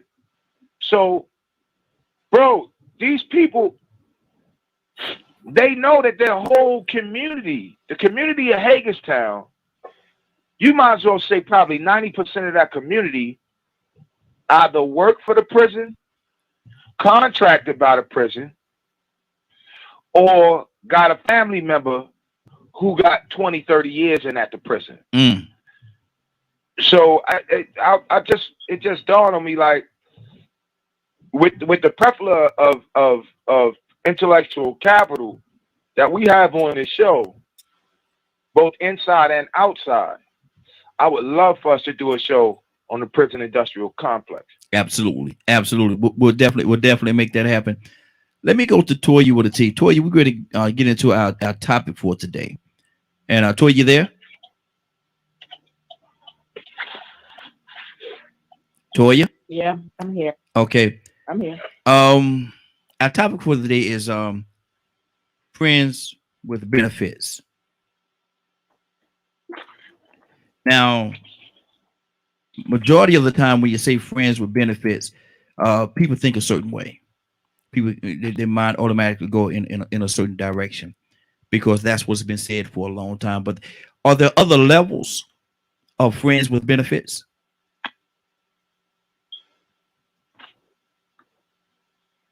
I guess. I think everything is about perception. I think when we think benefits, we think the things that we can get out of that person from being their friend. Yes. And it doesn't always have to be true. You know what I mean? So there can be levels, but again, it depends on what background you're coming from. We know what it means. If you hang with a bunch of prostitutes, you know what friends with benefits mean. Exactly. If you hang with a bunch of police officers, you know what friends with benefits mean. You know, everybody got their own thing. So it depends on where you're coming from, on what that mean. It could mean, but for the most part, we know it means that we're getting something out of it. Yeah, exactly. I'm not gonna go there yet. Let me go to Rico. What do you say to that, bro? Are there different levels of friends with benefits? Because when we say it, we know a lot of time when we say friends with benefits, we mean that, you know, you got this little shorty, and you know, y'all doing what you do, grown folk do. That's typically that's what people think about. But are there other levels? Yeah, there's plenty of levels. Just like with the last conversation we was having. You know, with everything that we do, there are levels to it. Different scenarios that could take place that will make you alter the way alter your opinion about the way you thought you would handle things at the beginning. All of a sudden, something happens that's a little bit different in this scenario. Then you say, "Oh well, in that case." So it's the same thing with friends with benefits. You know, we all know some people like to deny that birds of a feather flock together, but at the same time, you know, if you show me your friends, you know, you could see somebody's future. Yeah. In most cases, You can tell what they're interested in, you know, and so, you know, it's always some type of benefit in it. You know, you might have some friends that just mentally stimulate you. They motivate you because of the way they move, because they're positive. You know, that positive energy begets positive energy. It has to rub off on you somewhere. You got to reap the benefits of being around these people that always have great opportunities coming to them. Maybe you don't reap the benefit. Maybe it's just positive for you to be around these people, and now you live your life totally different. You know, you've seen how people get out of prison, then all of a sudden they get out of prison, they turn into mega successful people. They become motivational speakers. You know what I'm saying? They come and tell you the life story and then what happened. I know there's a strip on Instagram named, she used to be a stripper, Stormy Weathers or something like that. Now she's a motivational speaker. Big money maker. You know, you see all these different people, and some of them putting on a facade. You know, that's the biggest thing about being the promotional speakers and stuff like that, or motivational speakers. Or some of them just showing you how to make it look good, so they can get you to buy into what they're selling, so they can continue to make you think it look good until it does look good. Take it until you make it. Exactly. You know, exactly. But you know, it's still beneficial. I think to me, the problem comes in that with me in most cases, you know, y'all know me, I can get negative sometimes. In most cases, I find out that I'm beneficial mostly when somebody needs a shoulder to lean on, or when they need some balance, when they need a calm head. You know what I'm saying? I get phone calls from people, man, that I ain't heard from, and then in no time flat, they start talking about what they're going through. Or, you know, I'm like, man, here it comes. They need some advice. Yeah. But then when they go to visiting people, or when they, you know, they go see who they want to see. And so that's when I realized then, okay, I'm beneficial when they need somebody with a level head to talk to, or when they need some good advice, when they need that motivation or that inspiration. I'm good. When they got something on their mind and they need somebody to let them know whether or not this is a good thing to do or not, they call me. But then when you're having a good time, or when you're doing other things, you call all the ones that put you in that situation you call me, and the ones that owe you the money. Yeah. Yep. And everybody call me, want to borrow money. They want to borrow money. Man, I'm tired of these dudes. And this thing, you know, when everything's settled and they finally paid you after 2 or 3 years, you come to town and that's who you go see. Wow. So, you know, everybody is benefiting some way, somehow. They benefiting in all levels of life. There are levels to that. Exactly. Tucson, what's on your heart, brother? No, I was going to be sarcastic. I was saying, give me some friends with some good credit. or I hate to say it, right? Or a platform, or voice, or somewhere that I can't get to, connections. Because as far as the other benefits that we're not talking about, you can find that anyway. Yeah. Exactly. They're giving it away. About a dozen. Free. They tweaking it, picking it, and talking it every day. From one generation to the other, you can find the grandchild, the mama, and the grandmother.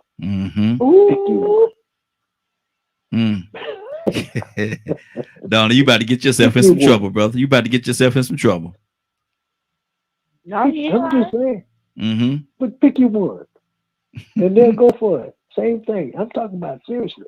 Yeah. I hated to go there, but I'm seriously. I mean, you know, the grandmother do what the grandchild do. There ain't no difference. Yeah. Tricky. Benefits. They got the same benefits. Matter of fact, they'll go in it together. That's sad. That we've come to that. And then they'll put it there and let you know. I just saw somebody. They said that they was ready to go. They in their 40s. They ready to go out dating again. And you know what? They posted it half naked. Yeah. You know, What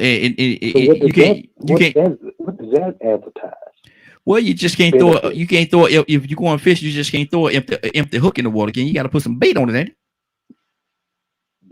That's what kind of bait you looking at. I mean, what kind of fish you trying to get? Somebody that wants something, that's looking for these fringe benefits that we're not talking about. They want some shorts. You're showing me your what you working with. Exactly. There we go. Lord. Let me go to Toy with a T. What's on your heart, sis? No, listen, he ain't telling no story. Listen, I just listened to TikTok the other day, and no story. I just shook my head. I wanted to leave a comment, but I couldn't. The baby was about 9. Her mama, I say 29, and her mama about 49, and they all got on tight black pants or tight black tops, and they all just kind of drew their little. It wasn't no, like hip hop dancing. It was a little bit, like, provocative. And I shook my head and I was like, Loop wow, dancing. Grandmama, the mama, and the grandbaby. Like, this is what we think greatness and excellence is now. And I couldn't do nothing but shake my head because I see how I may have contributed and indulged in their life as well. But it's heartbreaking, but it's true. It's true. Everybody's out for selves now. And we're passing down things that we know is not cute.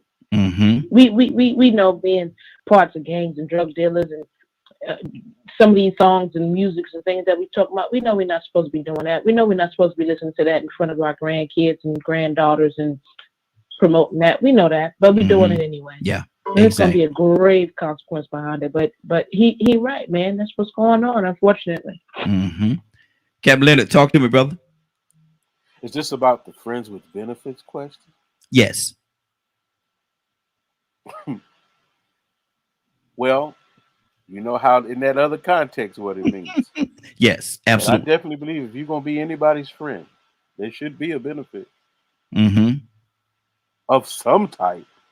Definitely if you call them friend. Yeah. You know what I'm saying? Friends do things for one another. Friends are concerned about one another. So you can look at it from a completely positive point of view. It don't always have to be negative. Friends with benefits is just a way to say you screwing. Yeah. For some people. Because they don't want to put it like that. You know how we change the names up and stuff. Dress like it up some a little people bit. say we Dress it up. cohabitate. That sounds like a lot like what they used to call shacking. Shacking up. That's all it is. Just change the name. You shacking. Yeah. Friends with benefits is old school. You know, one just straight call out what it is. If it's a cut buddy, it's a cut buddy. Exactly. That's what it is. You know, but when we if you are actually friends and you use that word, some people take that word seriously. If I call you my friend, you my friend. You know what I'm saying? That's right. Ain't no two ways about it. So there's a certain entitlement for you when it comes to me that ain't with everybody. And literally, truth of the matter, there's a certain if I say you my friend, there's a certain responsibility that goes along with that on both sides. Exactly. Or just don't say it. Yeah. Like my dad used to say, I ain't got very many friends at all. Got a lot of associates. Yeah. I ain't got but 1 or 2 friends. He was that was like his thing. You know. He had brothers who had skin in the game. Yeah. Exactly. They had an oath among one another. That made them friends with benefits. That's good. You know, like you said, that's family.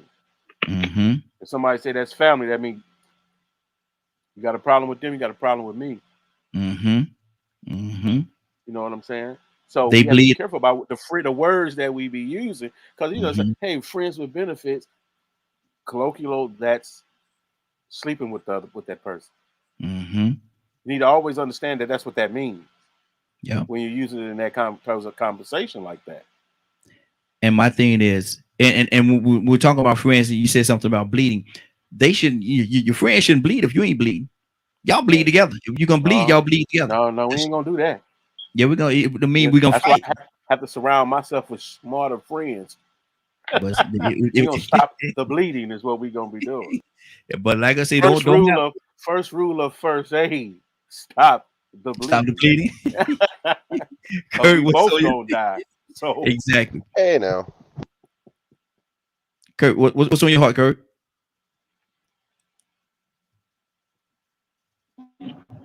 You know, that whole term was that whole term is some fracking bull crap. Yep. The whole term it's an excuse to use to say that I wanted to get some of that nip. You know, come on, man. Listen, man. We grown folk. If I was single, I wouldn't even allow for somebody to say, "Oh, you my friend with benefits." Oh yeah.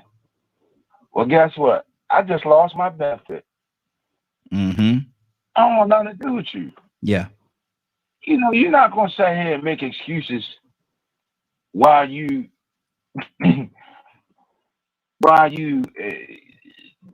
give me that nip. Nah. And then on top of that, this to the men and the women, I guess. Anytime you hear the term friends with benefits, run. You remember that? I hate to make light of this because the dude is dead, or make fun of this because the dude is dead now. But you remember the YouTube print where the dudes would dress up in Muslim garments, and they would drop the bag beside you, and then you. In the video, it's run. Yeah. And they get up and run, but they got somebody recording what people do. Yeah. Okay. If you lay up with somebody and they say, "Oh, we gonna be friends with benefits," I'm telling you now, run. Run, because that means that, to me, I could be wrong. To me, that means that either one, they really don't want to admit a truth that may be just inconvenient. They don't want to admit that, you know, I'm feeling you. Or two, they don't really want to commit to anything. Yeah. So I'm going to use this term to justify what we're doing. All at the same time, I'm not willing to just tell you, look, I just want some nook. Exactly. That's all I just want some nook. And I found, to the fellas, you'll get more nook if you just be honest. Look, this is what I'm here for. Yeah. I just want to tap your tummy with the taste of nuts and honey. That's it. That's it. That dude say, tap your tummy with a taste of nuts and honey. Lord. Hey, man, look. Kurt, put Kurt over there in the corner, man. Yeah, Kurt. Hey! Everything I love. I've learned over the years that if you just come out and be honest with a female, and you just tell her, look, shorty, this is what it is. Bop, bop, bop, bop, bop, bop, bop. Look, I ain't interested in all that bop, bop, bop, bop, bop, bop, bop. I swear for God, you'll catch more bees with honey than you will with dookie. Yes, sir. Exactly. Yes, sir. Exactly. Yeah. Ain't no sense in lying, really. Ain't no sense in lying. I like what Kurt said. When you get, especially when you grow. Yeah. Exactly. Especially when you grow. Friends with benefits. 508-924-3521. 508-924-3521. Phone lines are open. I'm gonna go to Badger. I want to talk to the ladies about what they feel about what you just said, Kurt. I'm gonna talk to the ladies. I'm gonna pour the ladies into this conversation because I want to hear from their heart. Badger, what's on your heart, brother? Friends with benefits. Man, I don't think I've ever had one of those. Not the kind that some people are hinting at. But one of the things, I like what Leonard was saying because that's kind of what I was going to touch on too. Is like me and Leonard are friends, and a lot of our conversations, you know, are intelligent, history, culture, you know, teaching me about laws and different things like that, sharing with him, you know, the way I think and see the world. And to me, that's beneficial because that's getting to know and learn another human being and learning who they really are. You know, and that's one of the other things, you know, people use the label friend so nonchalant. You know, they just throw it randomly everywhere, you know. And to me, you know, there's friends, and then there's people I'd consider family. Yes. You know, and it takes me a while to consider a person family. You know, because it's a certain amount of trust. You know, but one of the things I've had to learn is when you're around people that all they do is use you, that's not a friend. No. Not at all. And this illusion that, you know, you got to have that respect and honor with your friends, but it's very one-sided. Are they respecting you on the inside? So I've never really been big on, you know, sex and all that stuff. You know, all I wanted was real people that treated me as a human being. You know, so I guess in that way, I'm not a normal man, you know, I guess.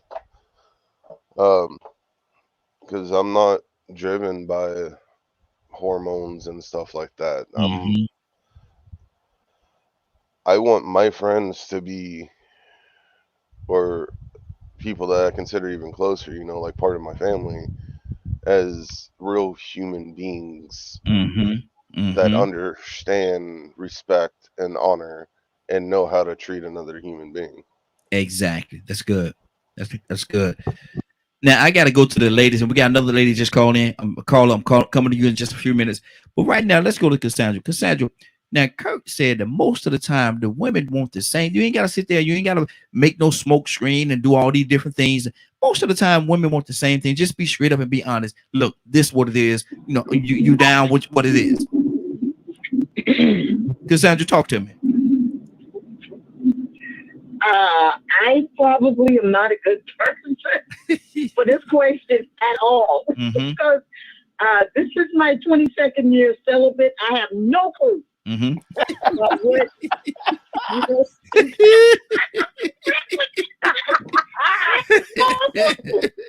Hey, I'm lying. I was thinking to myself, right, he ain't put no thought into that. Yeah, I knew where she was gonna go. I knew where she was going. I knew where she was going. That's why I did it like that, because let people know that there's two sides of the coin. See, some folks. Go ahead. No, I was like, I have no clue. I could not help anybody but with friends with benefits, because because ain't nobody getting no benefits. Okay. You know. Rico, Lord Jesus, Rico, what we gonna do with her, Rico? What we gonna do, bro? I knew it, man. I was like, well, now he gonna say Cassandra. Oh, Lord have mercy. He know he ain't gonna get nothing out of that, man. That's 22 years of no benefits on that side of things. And you know what Curtis was talking about. Yes, sir. I'm surprised you stayed on the line. I like, you might not even be on the line. Let's go. Watch it. Let's go to Toya with a T. See, Toya, talk to me, sis. How do you feel about what Kirk said? Oh, come on. You already know I'm on that same sheet of music, baby. I'm right behind 3. My name Needy, and you ain't getting none. Don't look that way. No, everybody ain't looking for that. That is not what I'm looking for now. I might be looking for all other kind of benefits because I'm just being selfish right now. But that little benefit right there, thinking the same thing you thinking and what you thinking is sex, no, that's not what I'm thinking about. No, that's not. I'm talking about. It's a whole bunch of other things we can conquer in this world other than sex. Especially at my age right now, I don't know. People don't even believe in friends no more. They come talking, acting like they want to. Oh, yeah, can't we get to know each other? Well, hey, I mean, we can be friends, but we don't really mean friends. And I'm like, but listen, not friends like that though. Yeah, like exactly. I'm not giving you none. You know what I'm saying? And it's like, oh, well, I don't need no more friends. Well, get on, kick rocks then. That's why I tell you my name is Needy from the first place. Because I need to see what your real intent is. Because if I can't call on you as a friend and because I don't have sex with you, that means if I get in a predicament and I need you, regardless of what it is, I get human traffic. I sure know that you ain't coming to get me or call the police officer because you don't even want to deal with me outside of sex. So like, come on with the jokes. No, that's not what everybody is like, or what or thinking about, or can it be? Of course, but all right, Samson, go ahead.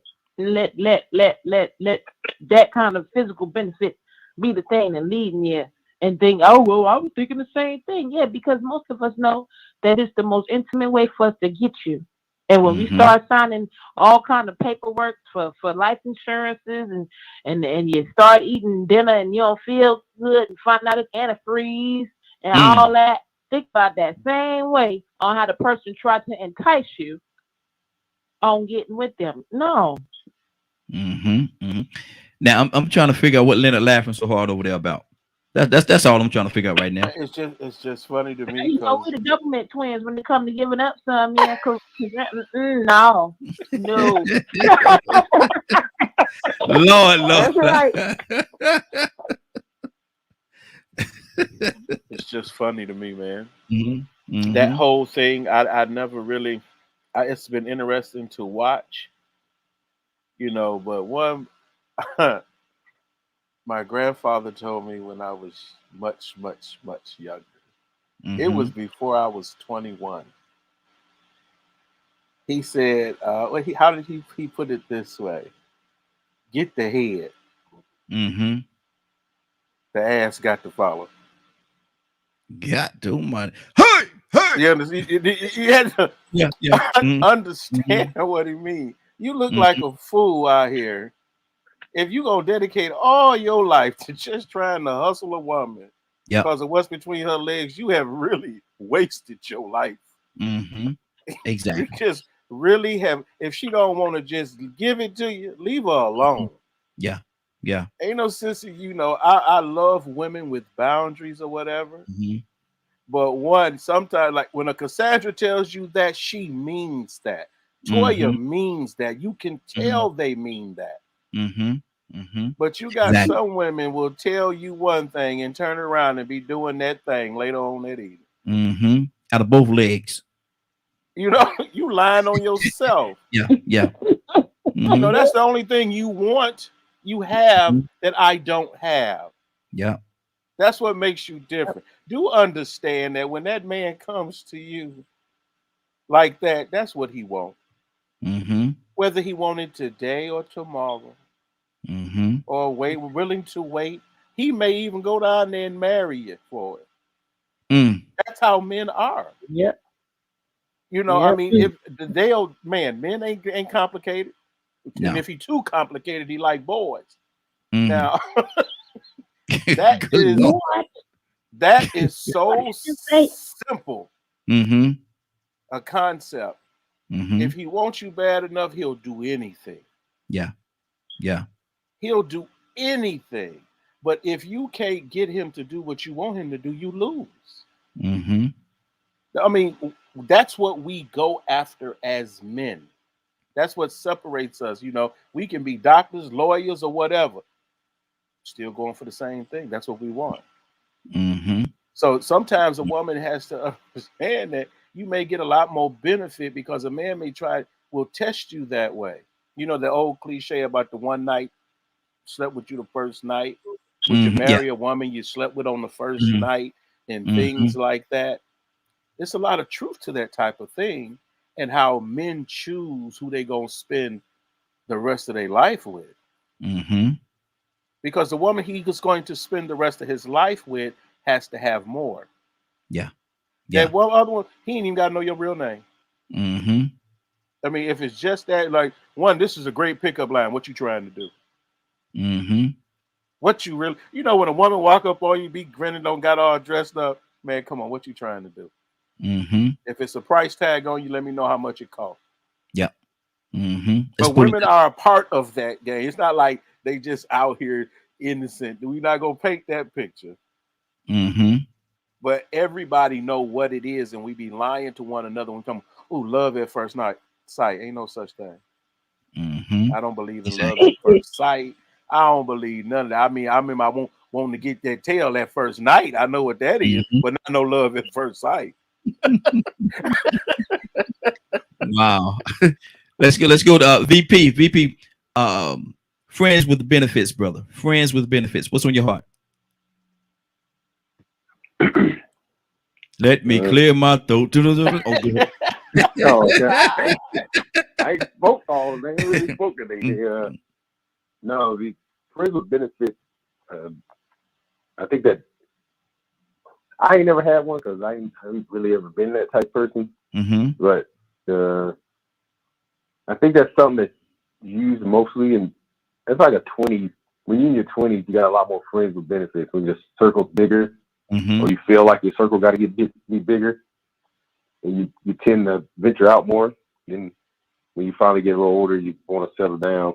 But I would say, using it in different terms, I have friends with benefits that I only go to them for certain things. So when I was in heavy drinking, I had heavy drinking friends, or I got introspective friends that I'll sit and have introspective conversations with, or I have just those people who I call, like Rico was saying, I call up and have an intimate, a personal conversation with that a lot of other people don't have. So although the term is used for sexual intercourse for the most part, which I don't think anybody can really have been with friends with benefits, because eventually somebody's feelings gonna get involved. And that's usually what always happens. They have been friends with benefits, they end up with a relationship or ends up with heartbreak. Exactly. That's good. Friday, what do you say to that? Friends with benefits.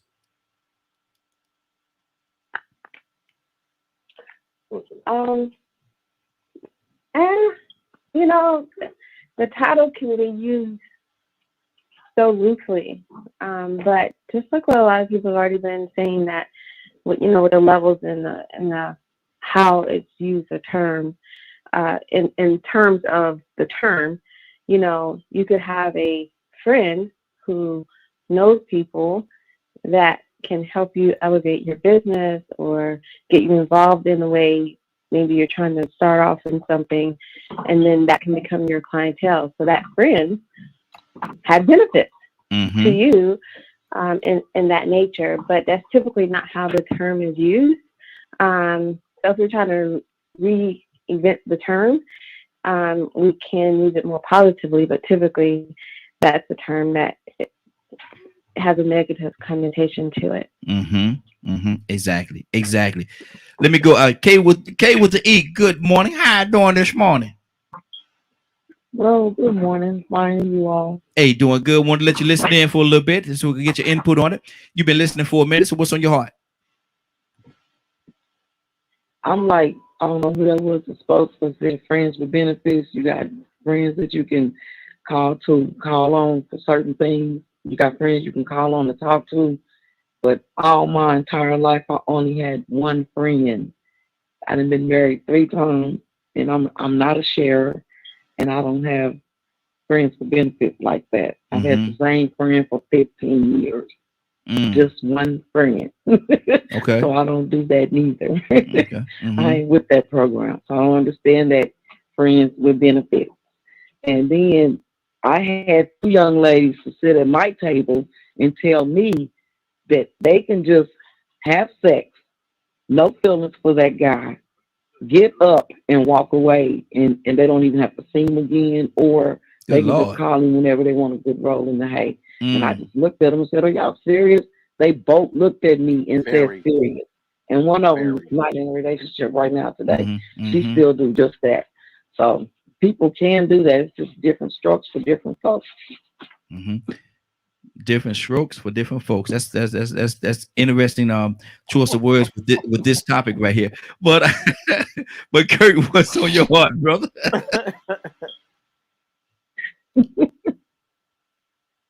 Well, I mean, I feel like I know some women. I'm really, really good friends with women that I grew up with. That I mean, they can disconnect. Mm-hmm. And I tell them all the time, man, you're a dude trapped in a female body. Mm-hmm. You have women who actually who can do that. And as a man, I'm not going to knock them for doing that. I mean, then that says that I think it's okay for one and it's not okay for the other. Okay. I believe that people just need to be honest with themselves. If all you came here to do is get the nook and move on. Mm-hmm. Mm-hmm. Don't be trying to act like it's one thing and it's another. Don't be trying to reel in. Don't do the 51 fake out. Mm-hmm. And here it is. I'm gonna tell you what I've seen happen. I'll tell you what happened to me. What's happened to me? Okay, we started out as friends, right? Mm-hmm. Then all of a sudden, now you ask me questions like, "You my lady?" Yeah. Yeah. Okay, you treat me like I'm your boyfriend. Mm-hmm. Okay, when was I gonna get the memo about this change now? Mm-hmm. You know what I mean? Like, and it's no disrespect to the women because I've seen dudes do it. I got homeboys that'll do it in a minute. Flip out. Now, when did you send her the memo? Mm-hmm. Oh man, she know. No, when did you actually talk to this woman Mm-hmm. and tell this woman, okay, look, you know, I'm starting to catch feelings. You know, and I want our relationship to go beyond what it is. Mm-hmm. Mm-hmm. Man, I ain't gotta do that. No, yeah, you do. Because in her mind, y'all just got going on what y'all got going on. Y'all just friends with benefits. No mm-hmm. Yeah, same thing. No, I'm not even gonna call it friends with benefits. I'm gonna call it, look, you shacking, bro. Mm-hmm. You know what I'm saying? Well, y'all just having sex. Yeah. Because guess what? It's convenient for the both of y'all. Mm-hmm. And it feels pretty good. Making excuses for what is inappropriate. Good. Making excuses for what's inappropriate. I had to have it. I had to get it. I got it, and we good. Mm-hmm. I'm gonna keep this one here for a minute. And treachery, such like, treachery. Mm-hmm. Come with that. It's just like I no disrespect to the women. No disrespect. Please do not think what I'm saying is disrespectful. But if you land with a man, and every time you land with a man, you got your hand out. Mm-hmm. You a member of the oldest profession in world history. Mm. That's just what it is. Mm. Oh nah, we real quick to clean that up. Oh nah, if I'm gonna give him blah blah blah. Well, hold on. Did you get off? Mm-hmm. Yeah. Did he get off? Yeah. Well, y'all leaving. Mm-hmm. Let's be real, man. Let's be adults, man. Stop. Listen, but I like to deal with both sides of the coin. We got another caller. Go to the call in just 1 second as well. But I like to deal with both sides of the coin. What if the roles were reversed? What if every time they lay down, he have his hand out? That's fool. That's a fool. Mm-hmm. That's a fool. That's a fool. Mm. And that's somebody you shouldn't be with. If every time, and this goes both ways, man and woman. Mm-hmm. If every time you around a woman or you around a man and the only thing they got is their hand out mm-hmm.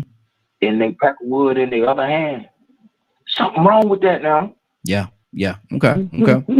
Because my thing was I didn't want people to listen in and say, well, that's some kind of double standard, because in some situations a man will lay down with a woman, then so he got his hand out. Look at here, girl, I need a little something to help me on, little something, you know what I mean? And yeah. Lane. Mm-hmm. Guess what? Can I say something real quick? Go ahead. So what he talking about?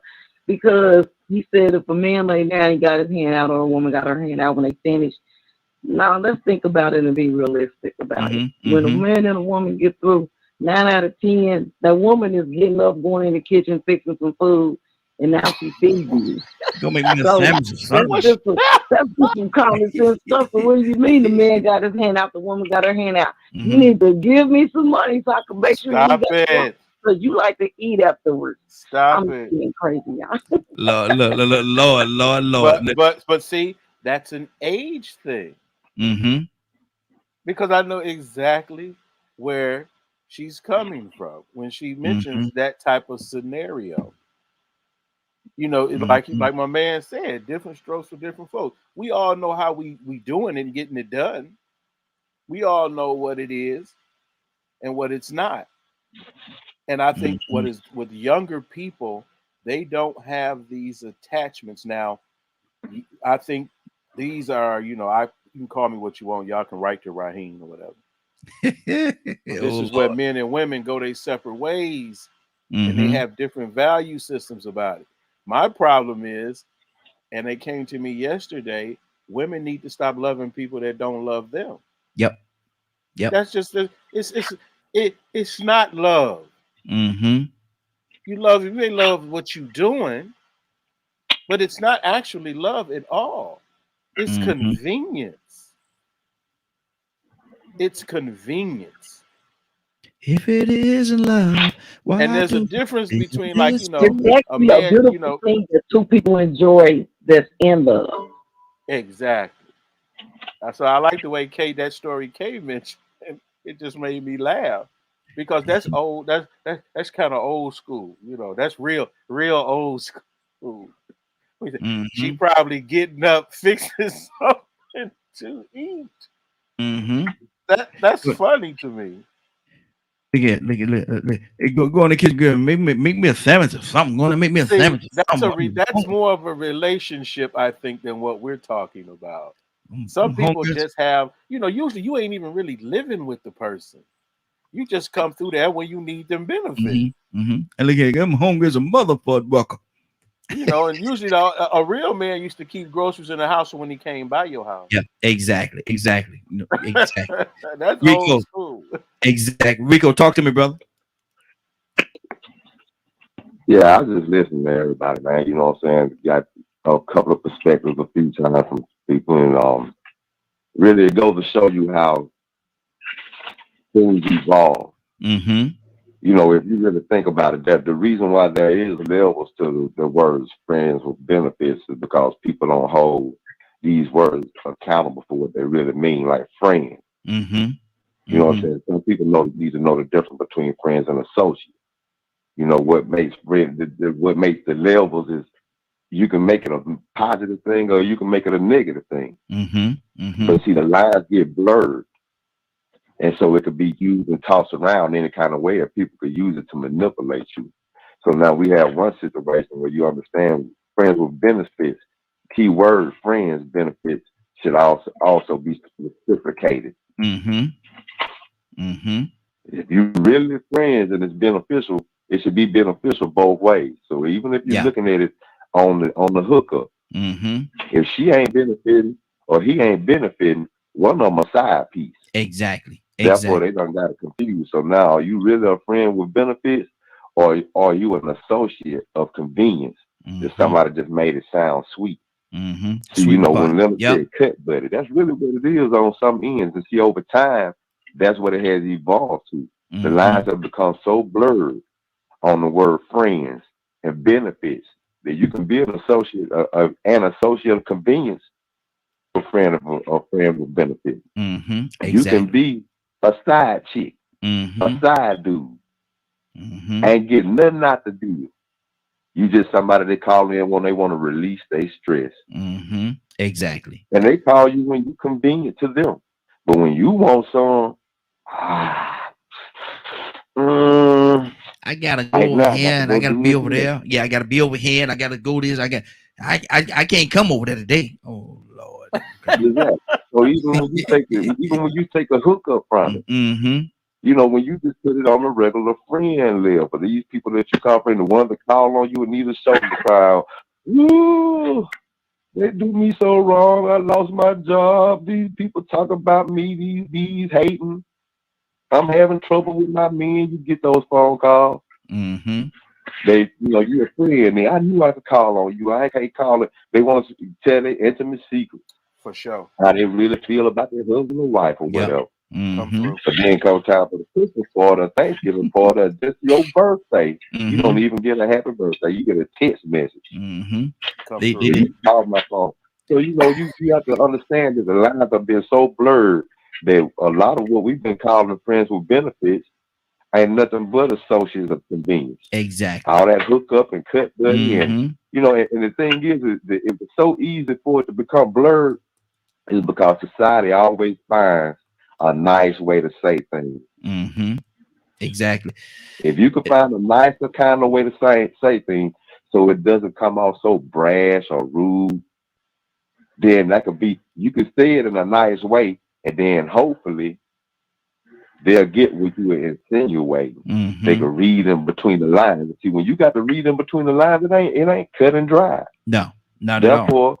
Therefore, you are not a friend with benefit. Because if you were really a beneficial friend, a true friend, you wouldn't be expendable. Exactly. The minute you become expendable, then you understand that you are an associate of convenience, and people only call you when they need you, even when they want a little climax or a little pleasure. Exactly. Raheem. Yes, sir. Remember, some people had another level that they would call someone their companion. You remember that? Yes, sir. So it's everything but a committed relationship. That's what all these names are. This is just we are not in a committed relationship to one another. And then you come up with I'm gonna tell you one of the funniest things in the world to me was the idea of do they still do what they friendship ring? No, don't. Man. Women, if a man offers you something like that, leave him alone. Yeah. Leave him alone. What kind of childishness is he that? Had no intentions at all. No intentions at all to be committed to you. It's just stringing you. It's bad when someone wants something else. Girl, you engaged? Well, yeah, when's the wedding? We ain't setting no date. Well, how long you been engaged? 5 years. Man, let me tell you, I was asked to do a question about a matter in regards to legal representation, or what do you call it? Durable power of attorneys and things of that nature. Older people are finding who are not married are finding themselves in a situation where they've been with somebody 20, 30 years. Yep. And when they get sick, all the business goes and handled by the child. Because you did not establish a committed relationship. If somebody really care about you, they show you that. And it's more so than fixing you something to eat and things like that. Here you is been with a man over 20 years. And as soon as he gets sick, now someone has to remind you you're not married. Yep. That's sad. Exactly. That's really sad. Badger, you with us? Yes, sir. Friends with the benefits, brother. Friends with the benefits. Is there any benefit to being a friend with benefits? Yeah. I think in the situation like I was talking earlier, like me and Leonard learn things from one another, but outside of that, I don't really see a point, to be honest. Because why be friends with somebody just to get some kind of pleasure? That makes no sense, no logic to me whatsoever. And I've never understood it. It's always kind of like eluded me, as people would talk about it and stuff like that and brag about it, and I just would shake my head and go on because I'm like, I don't get it. It makes no sense. Why put yourself in a situation that's just not beneficial? And they're like, what do you mean not beneficial? And I'm like, well, is it meaningful? Does it have heart behind it? Is there emotions involved? Are you actually learning something? Mm-hmm. Mm-hmm. Exactly. Right. That's good. That's good. Wait, so to me, I feel that it's very dependent on how deep a person is capable of going when it comes to having a friend versus and what they consider a friend with benefits. Mm-hmm. That's good. That's good. Toya with a T. You had a girlfriend, and you realize that she's been engaged for 5 years. You don't this cat ain't trying to marry you. Would you tell her, Toya, or should that be a limit to how many years a person could hold, string somebody along with this engagement thing? No, it ain't no limit because it takes two to tango. Mm-hmm. If you allow someone to get you pregnant before you're married, it's not his fault, it's yours. Mm-hmm. And if you get a woman pregnant before you marry her or knowing that she's the one for you, then it's your fault, not hers. Mm-hmm. So it ain't no excuses. We still looking for excuses trying to talk about, oh, well, did she know or how many years it is. It's a collective. If y'all don't get together and make some choices or decisions, and it doesn't make a difference about the piece of paper. You slept with a person, you made a whole nother person. Mm-hmm. You can look for a piece of paper if you want to, talking about, oh, you've been there the first time you swapped juices. Mm-hmm. What you mean? You swapped juices. What you mean a piece of paper? What? You done gave each other more pieces if you had one. Mm-hmm. What you mean you not married? You done made people. Mm-hmm. So again, it's about perception and perspective. But again, we can only hold each other responsible because that's both of them. You know what I'm saying? It's not just one. You know, if you maybe, and I'm just saying this, I don't know if this is the case, but maybe you don't want to put that burden on him. Mm-hmm. Maybe you know, some of us get foolish and be like, well, you know, I had those kids on my own and I don't want to make him the father and then he has all these responsibilities. I didn't want him to have to pay child support for someone else's kid just because I'm sleeping with him. I'll pay for everything. You know, that can be your mindset. And hey, if you like it, I love it. But to me, that's wrong. I'm not gonna do that like that. You could be sleeping in the same bed with me and I might put you on child support. Oh, you don't want to, right? I know you don't want to, right? Well, you're gonna be right on here. Yeah, I'm gonna need $100 because he ain't gonna do right if I don't get that in child support. So, you know what I'm saying? But it's still each other's responsibility. We know what we're doing, and we gotta make what's best for us. If he don't care, you don't care. Then it is what it is. You can't get mad at the other person. Exactly. Can't do it. You're right. Kurt, talk to me, brother. What's on your heart? Kurt is the Nook McMahon forever now. I think Nook McMahon.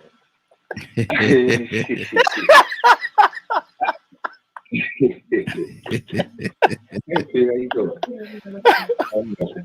I think everybody has a stupendous and very valid opinion.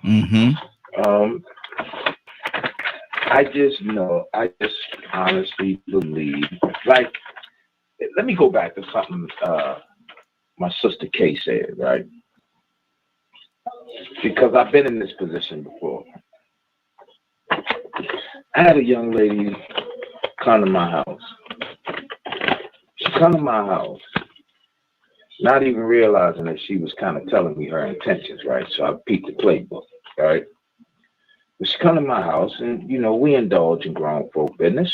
And all of a sudden, I get up. I'm gonna go cook. What you doing? Well, I'm hungry. Well, I can go and do that. I'm supposed to. Oh, sure. You got playing. No, I done gave you the pleasures of the devil. Now I'm gonna tap this. Check out. Check out. What is wrong with you? I don't need you here to cook. I don't need you here to clean. I don't need you here to do none of that. My grandmama taught me to do that on my own. I was a real man, Steely. Yeah. Go on, sit down somewhere, watch a movie, or just wait until I come back with the plate. So, I mean, for me, man, listen, Mo, like, it's certain things that I just know right off the muscle, man. I done figured out, and I'm not gonna say I figured it out. It was trial by error. I done figured out. Okay, hold on. That's a trap, Kurt. Kurt, that's a trap, now. Now, if you want to be a part of that trap because you know she tapping you up and she doing it the right way, then please understand and be man enough to admit, hey, Bo, I fell for the okie doke. Exactly. But all that brings with benefits, man, I don't believe in that, bro. I really don't. I really, I think that's, I honestly believe that that's just an excuse, bro, for people, for grown folk to do things that they don't want to look bad about doing. Naturally want to do anyway. Mute your line for me there, Kurt. We got a little background. Exactly. Mute your line there for me, Kurt. Got a little background noise coming from you. Got another call. Caller, what's your name? Where you calling from? Hey, good morning. This is Bishop Leonard. Bishop. There you go. Gave you the full introduction. Good Lord. Bishop, what does it mean? We're talking about friends with benefits. Friends with benefits. What exactly is that? The term itself, I think it's somewhat explanatory when you say friends with benefits. We're not in a committed relationship.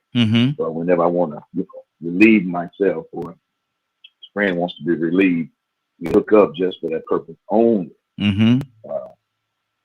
So that's what it is. Just break it down to you as it relates. Now, is it something that I agree with?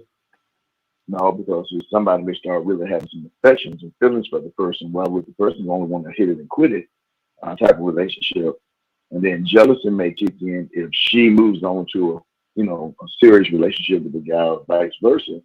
And I thought you were this and I thought you were that. And now the friend, how you gonna cut me off? How you gonna just cut me off like that? You meant to do. Now, how you gonna just cut me off? Go ahead. Go ahead, Bishop. It happens, man. It happens. But in all respect, it's not a pleasurable thing for anyone to do in that aspect, because you really lose the value of that thing called a friend. That's it. That's good. Now, Rico, is friends with benefits. Is there anybody in that whole equation that's disrespecting themselves in that, or is just too? Go ahead. It can eventually happen. It goes back to what I was saying earlier. Before Badger even said it, I said that about being true friends. And so, in the perspective that he looks at it, that's the way it should be. Because anything beneficial should always be positive. Yeah. And a friend should always be positive. They should always be there for your best interest. A true friend. So you got two positive, connotations that automatically make that sound like that's a good thing. But then when you start just putting that connotation to it about the sex, you might have to accept it for what it is. See, sometimes we got to get to a point where we just mean what we say and say what we mean. When you say no strings attached, what you letting somebody know when somebody asks you about a relationship. See, what it is when a lot of people ask us about a relationship. Hey, man, what's going on with you and old girl? Oh, man, we just friends with benefits. Yeah. You can take that any kind of way. But now, even just saying that to the other person that you're in that situation with, well, you can say no strings attached. No strings attached mean, you know what? We ain't even got to say we friends. We just like to get down. I call you, you call me, and when you're ready to spring a leak, we'll leak together. Oh my And so, but in so many words, that sort of sounds so sexual and carnal. Yeah. You don't want to make it sound so blatant. You get what I'm saying? So a lot of people they dress it up. Like I said earlier, they don't want to make it sound so bad. They want to make it sound a little bit better than no strings attached. Exactly. But what Bishop said, man, that it connected with me, because I'm gonna be honest with you, that's what I used to hang my hat on, being Mr. Cleanup Man. No strings attached. I even got a song called Her Best Friend. Because I was my favorite song. Let you hear it one day. Yeah, I mean, I got one called Her Best Friend, and I'm gonna send it to you, Raheem, that you hear. Okay. It's old, but it's really connected to what I was living at that point in time. But like Bishop said, it becomes a point in time when you be like, wait a minute now. I got the urge and the desire for you, and now you got a boyfriend, and that used to be cool. I used to be the one that would actually be. She could call and put the boyfriend on the phone. Man, you got a good woman, man. She a real good friend. We ain't never been like this. You tell that lie for her. Yeah, yeah. And she be the same way for me. She could vouch for me to a woman. He's a good guy. He's a good father, and this and that. Because we could go there, but at the same time, you're gonna get those feelings involved. You cross the line, that intimate line. Exactly. That sexual intimacy that friends shouldn't cross. So it's hard to actually just make it sound nice and mind trick yourself and accepting friends with benefits as being something that somebody ain't gonna get hurt in. See, if you are really truly a friend with benefits, you shouldn't get hurt. If you are no strings attached, you already know that you can be expendable. You get somebody, I ain't gonna get mad. You go on about your business. If he ain't acting right, I clean you up. Exactly. But if you stay friends with benefits, sooner or later somebody gonna have to understand that they truly are just associates of convenience. Exactly, and that's exactly what I had to do. That's exactly what I had to do. I actually got to the point where I was trying to convince myself that me and this female, well, most of these females, we just real good friends. But then sooner or later we end up not being friends. Wow. And that's the reality, and that's the, I guess, the painful part of it, because it can cost you. In the end, it can really cost you. It can really cost you. What can it cost you, Raheem? Your friendship. I got this. You mind? Go ahead, brother. Go ahead. You know, it's something I learned from an elder. It's a terminology called spiritual threads. It's where you share a part of yourself with another human being. And when it's not, I guess in this instance, you could use the word beneficial, you know, it affects your inner core, like your inner self, because you start lying, you start feeding the darker side of the human nature. You know, you're sneaking around, you're, you know, not looking for that soulful heart, the stuff that can fill the void that's in all of us. You know, especially those of us that, you know, grew up in a rough life. You know, I mean, in my opinion, you know, this is my opinion. You know, we're always seeking and searching, you know, and sometimes we fall for that friends with benefits, especially that kind, you know. And sometimes you might not even realize that you're only doing it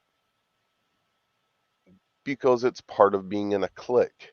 It's part of normal society that's acceptable, versus, you know, looking for authentic relationship. You know, just like if you're going to look for a relationship with spirit, with God, with creation, or whatever terminology a person wants to use, you know, why would you not do it with another human being? Because they're also part of the same creation in life. So this is one of those that 10 years ago I had to learn a really hard lesson for it to finally click in my head. Because I would go out of my way. I'd work all day long. I'd go help friends, in quotation mark. Go cut up wood, go cut up trees, help them however. It took more time away from my family to go do all of this. And then when my back gave out, all of a sudden they didn't want me around anymore.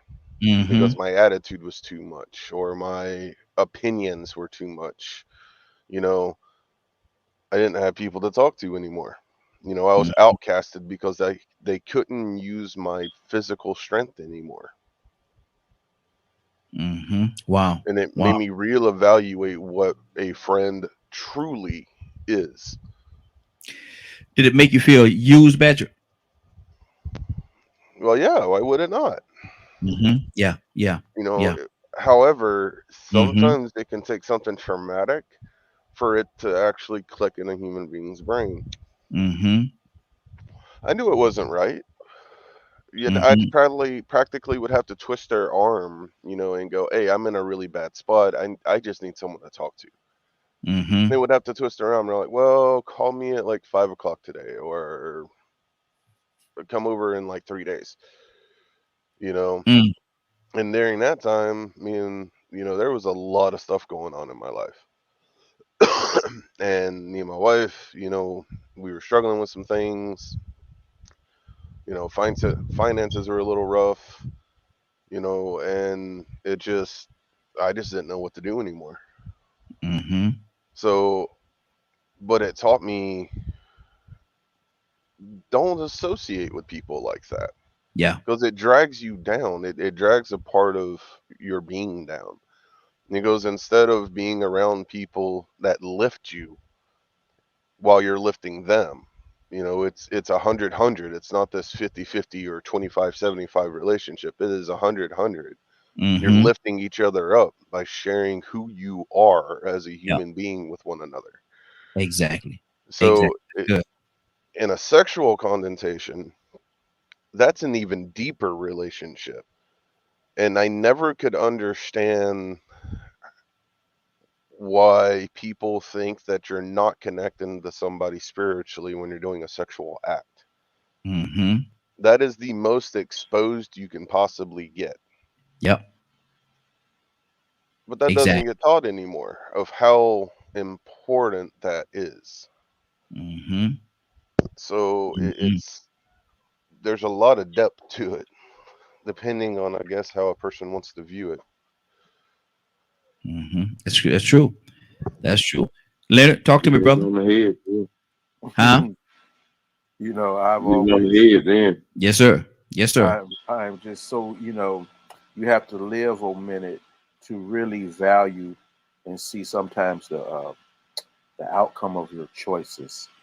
And I'm glad I was the way I was, because, when I hear people talk about relationships and things, man, I ain't never been nobody's boyfriend. I don't even get down really like that. You know what I'm saying? When I was single, for the very simple fact, I understand we don't have a commitment. My commitment is marriage. Yeah. Ain't too much in between that. People, how many relationships are you gonna have before you just collapse? I mean, how can you just be in relationships over and over and over and over that way, expending all of your energy like that? Your spirit, as what Badger was referring to, your spiritual energy. Yes. People can, some people can. I can sense that when I'm around certain people. Where if you engage in this, that, or the other, or what have you, even with women, and women are becoming more enlightened, I would say, about the issue, but don't ever, and they think that they're in a better place when it comes to men, but they're really not. They've just given in to the way we behave. Exactly. And now they're saying to them, I can just sleep with anybody. Okay. Well, that's a double standard. Don't nobody really care. It's your thing. You the one looking for a husband. Do what you want to do. I'm not looking for no husband. I can't tell you. And a woman that brings value. Oh, a real man snatching her up. Oh, yeah, quickly. Oh, quickly. He see it immediately. Take him out the game. All these relationships, folks, whatever they call it. And, like my mom used to say, well, if he ain't got to get married, why would he? If he can get whatever else he wants. He don't love you. He obviously doesn't love you. most people, it's hard for them to understand that a lot of times you're just there until the next best thing comes around. So the next bus come. I mean, and it's simple as that. Yeah. As simple as that. Mm-hmm. This bus gonna take you to from this street to that street. Then the next bus got to come pick you up and take you. And we have to address that with our young people. Yeah. We really have to address, especially with these young people who are embracing this. I'm something other than, and this, that, or the other, and now I'm this, and now I'm that. No, you're a confused individual that needs to take a break. Mm-hmm. And because why you can't be satisfied? Because you don't slept with everybody that don't came by. That's why you can't be satisfied with nobody. Give your body a rest. Let your body rest. Give it a break. Even with clubbing and just abusive behavior, you're gonna have to pay that price. Eventually, you're gonna pay that price, and it's very high. Yes, sir. And sometimes it's going. You know what? No man will ever commit to you because of what you've done. Or what he's done. Exactly. Too much stuff. People, one, you sit around, you want to be married, but one half of your life, you obviously were gay. You were gay. Good Lord. But now you with women. Now you with men. That's going on in our community now. A lot of I'm just going with everybody. I'm just going with everything. It doesn't even matter to me. Trust me, if it don't matter to them, why does it matter to you? Why would you want to be involved with that type of person? It's a lot of stuff in that bag. It's a lot of stuff in that bag. We'll go to Tucson, and then we're gonna round it off with Cassandra. Tucson, what's on your heart, brother? That ain't good. Just bad way to win off. Man, look, Bishop. I don't know if he's gonna get worse. Hold on, it's gonna get worse. These and Leonard and Pico and Cousins. These young school players don't go to game. No. If and I'm gonna just say this, and I ain't gonna say nothing else. If you can't get away with it by getting them some water, you don't know how to do it. A glass of water? Get in the corner. I told you Tucson was gonna be worse. Go get He said a glass of water. That's thirsty. So y'all have a good day. Appreciate you, brother. Lord. Cassandra, what's on your heart? What just happened? Did I miss? You didn't miss nothing. Water. What is the water? I'm old, but what is the water thing? I missed that. I don't know. I guess that's when they was dipping from the well. He said at the bar, you know how women, they sit at the bar and they say, they're looking good. They got the leg crossed, showing all his thighs and stuff like that. And they say, can you buy me a drink? I said, well, until they get on water. Free and a half. And water costs free and a half. That's all. He's crazy. Y'all so silly. Yeah,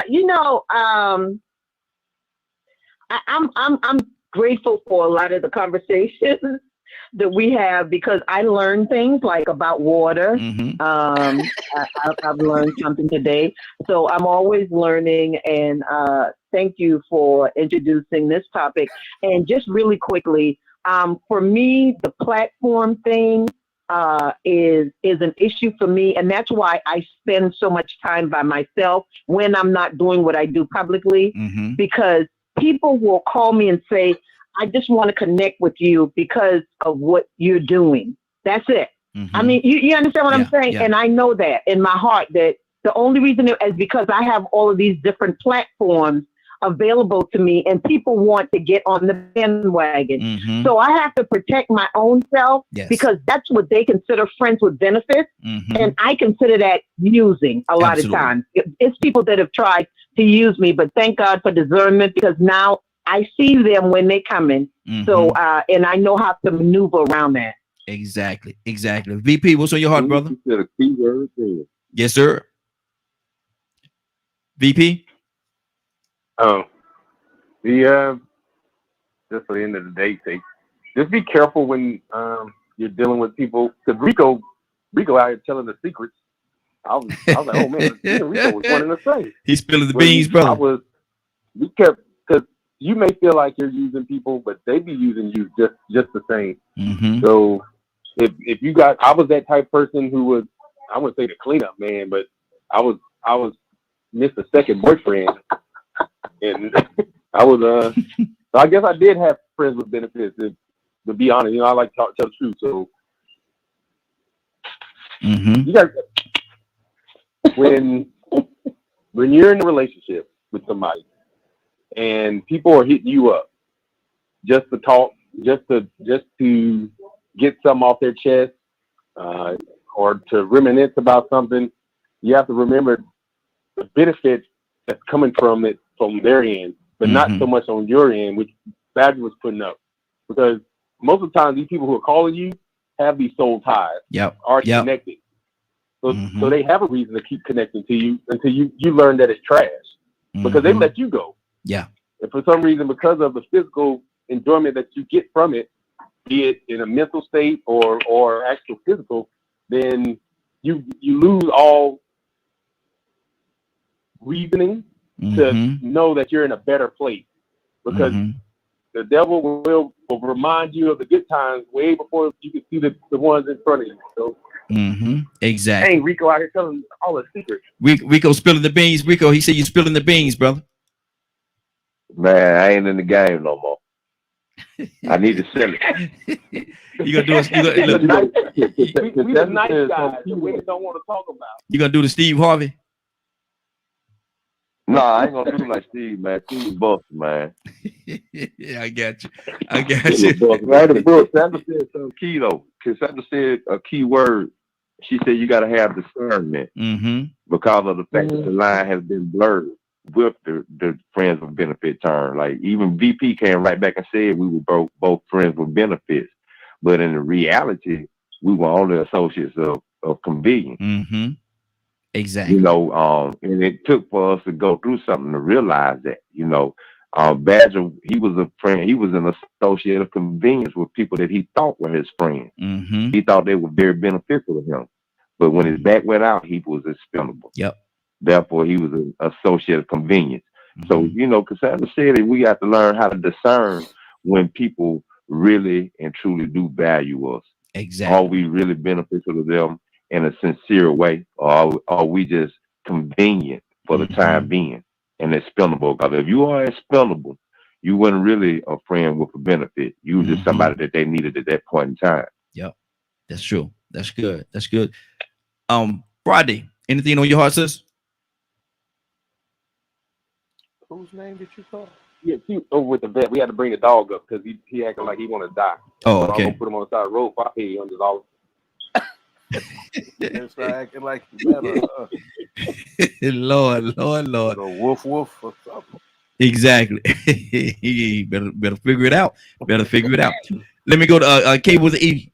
Some of your heart, sis, before we get out of here. Yeah, I just want y'all to know, and the listeners to know, that we're dealing with a whole new generation with this Friends with Benefits. We really, our generation, we ain't with that program. Friends with benefits for them, it goes deeper than what we'll ever believe. Exactly. Rico, what's going on at 3:00 today, sir? If you missed today's show and would like to see it in its entirety, you can tune in at 3 p.m. Eastern Standard Time on www.dkmmediagroup.com. Good deal. Cassandra. No. Let me hold on. Let me go. I'm sorry. I'm going to the good bishop. I'm gonna get the good bishop the prayers out there if he don't mind. Good bishop. Yay, Bishop, tell us your closing thoughts on Friends with Benefit, and then pray us out, sir. All right. Well, the only thing I can add to what was said was y'all said a mouthful, but I'm gonna conclude before I say this prayer. That when I did go to a club, and then a woman would have to get them something to drink, I said, it's a new day. You buy me something to drink. That joker right there. I'm glad he started. I'm glad he started bishoping. That's player. Glad he started bishoping. He was there earlier, said something about being half of their hands out. Yeah, exactly.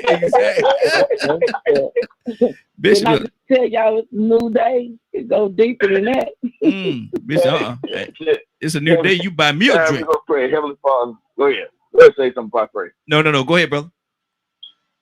Heavenly Father, thank you, Lord God, for this wonderful day that you have allowed us to live to see. As we pray, Father God, we know the world is going through all kind of turmoil and situations, but we ask, Father God, that you give us a calming spirit as we have to go on a day-by-day basis, Lord God. Praying for those who are in the fortunate situation, the illness, Lord God, death, whatever the circumstances, finances, Father God, we ask, Lord, that you give them a calm spirit, Father God, that they're able to accept their reality and move forward, Father God. We ask, Father God, you will continue to bless DKM Media Group and associate and those who are involved and called in and those who listen, and bless the owner of this station, Lord God, Raheem. They continue to prosper in his doing and his education and his business, Father God, to move the area of communications forward. Let's pray. We pray in your name, Christ is our Lord. Amen and amen. Amen. Amen. Anybody got anything before we get out of here? Celebrate Barbadian independence today. Good deal. Barbados is no longer subject to England, the crown. And I have to say something, man. I need y'all to do. I'm glad you said that, Leonard. You brought something back to my memories, man. I have to do this. We lost a great, y'all. We lost a great, and I don't know if any of y'all that know anything about golf. Lee Elder. Yeah. Lee Elder, man. We lost him. I think he passed Sunday. If anybody know anything about golf, man, you know about Lee Elder. He's Was one he of the the first pioneers. black man to Yes. play in the Masters? Yes, sir. Yes, sir. Lee Elder, he was the absolute first, and we lost him. Like I said, Sunday. So we're gonna take a minute, man. We're gonna have a moment of silence for that brother, man. So y'all, if y'all will, let's just do this moment of silence for Mr. and his family, Mr. I Lee have something to say after that. Okay.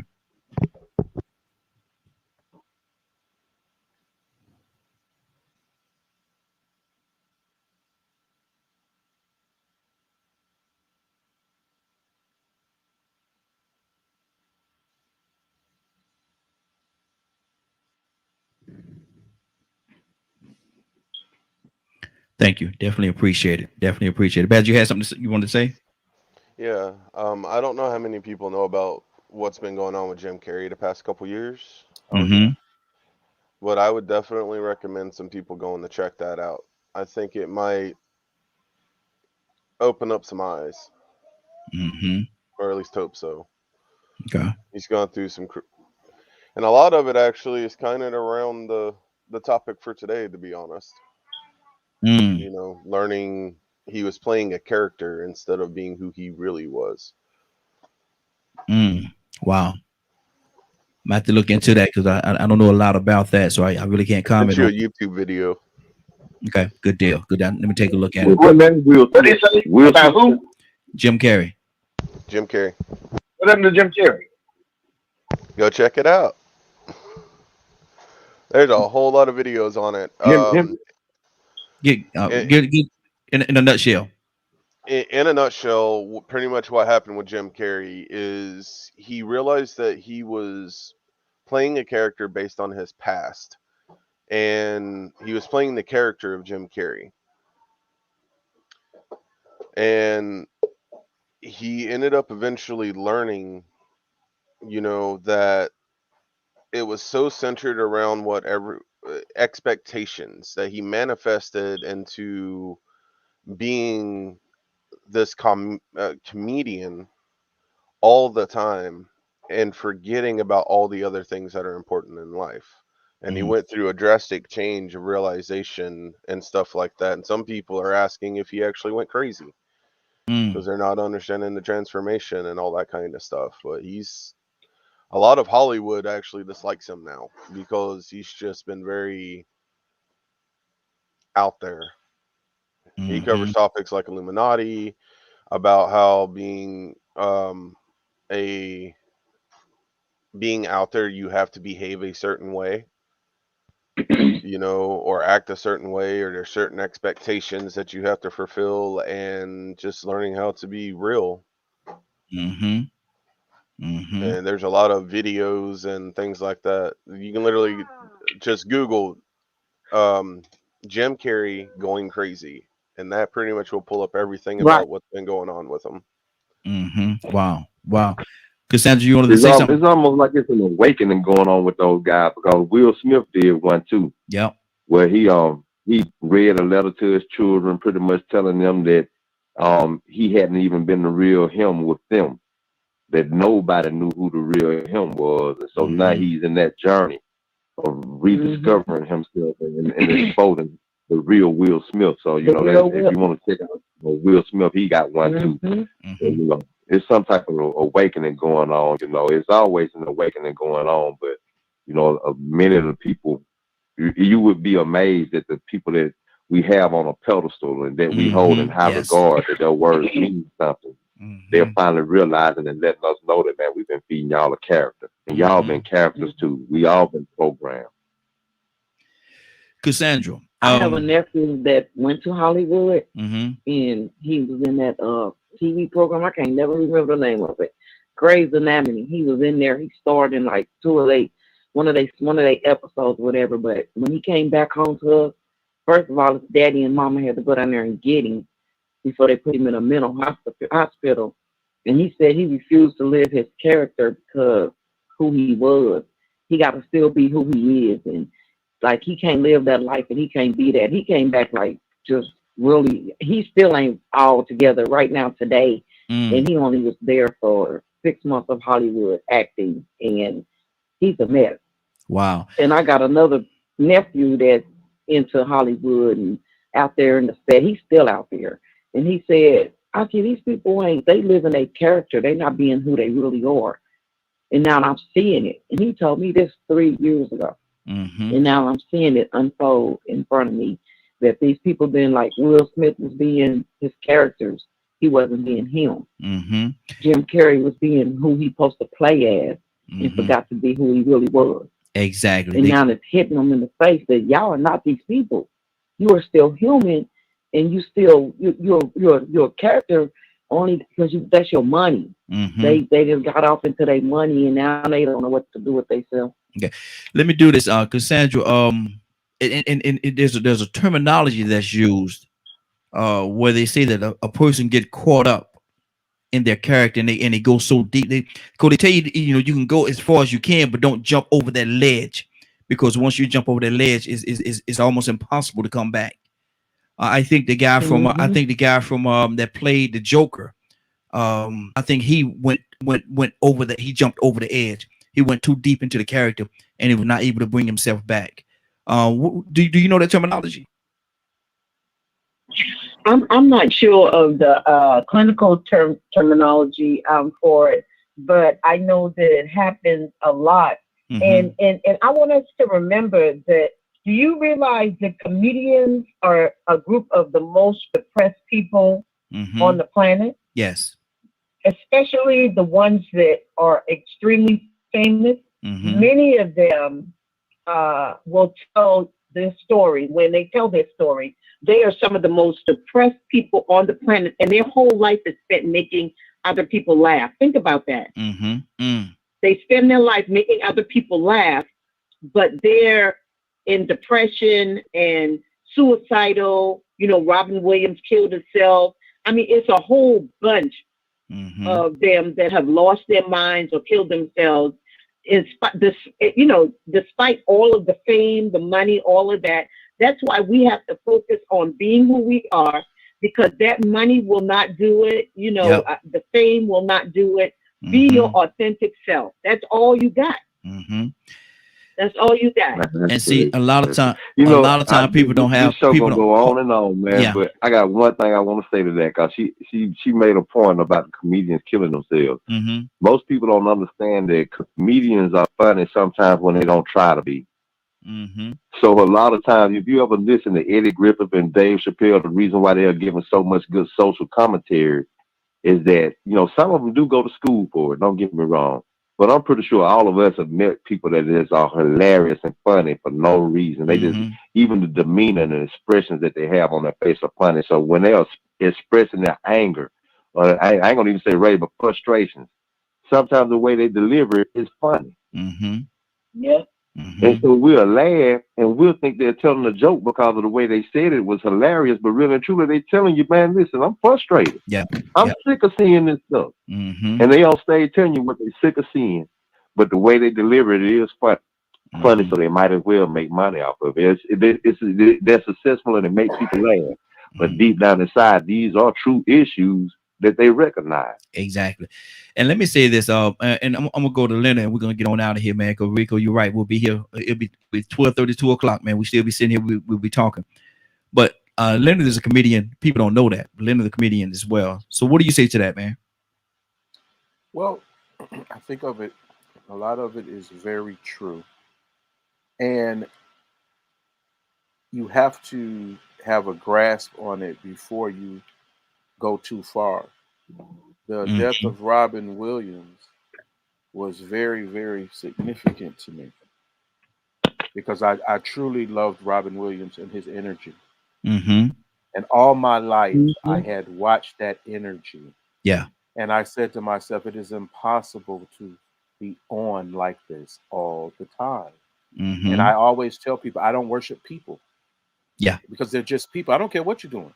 I don't care how much success you have or how much fame. They're still just people to me.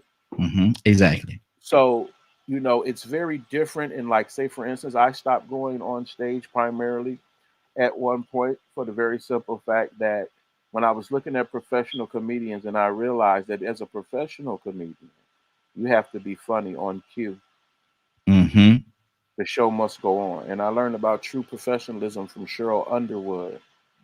And Cheryl Underwood came and did a show, and at the end of the show, she says, I just want to let you all know that thank you for allowing me to make you laugh, because before I walked out here today, my father died. And think about it, you're not, when you're doing it, it's funny. It's funny. True enough. You know, I don't paint this picture, oh, they doing the wrong thing, but some individuals don't have a grasp on their mental health. And so it's hard for them to separate that from their success, and it eventually will consume them. But comedians are very honest, outspoken people. And I was like, when you're around comedians, anything can be said.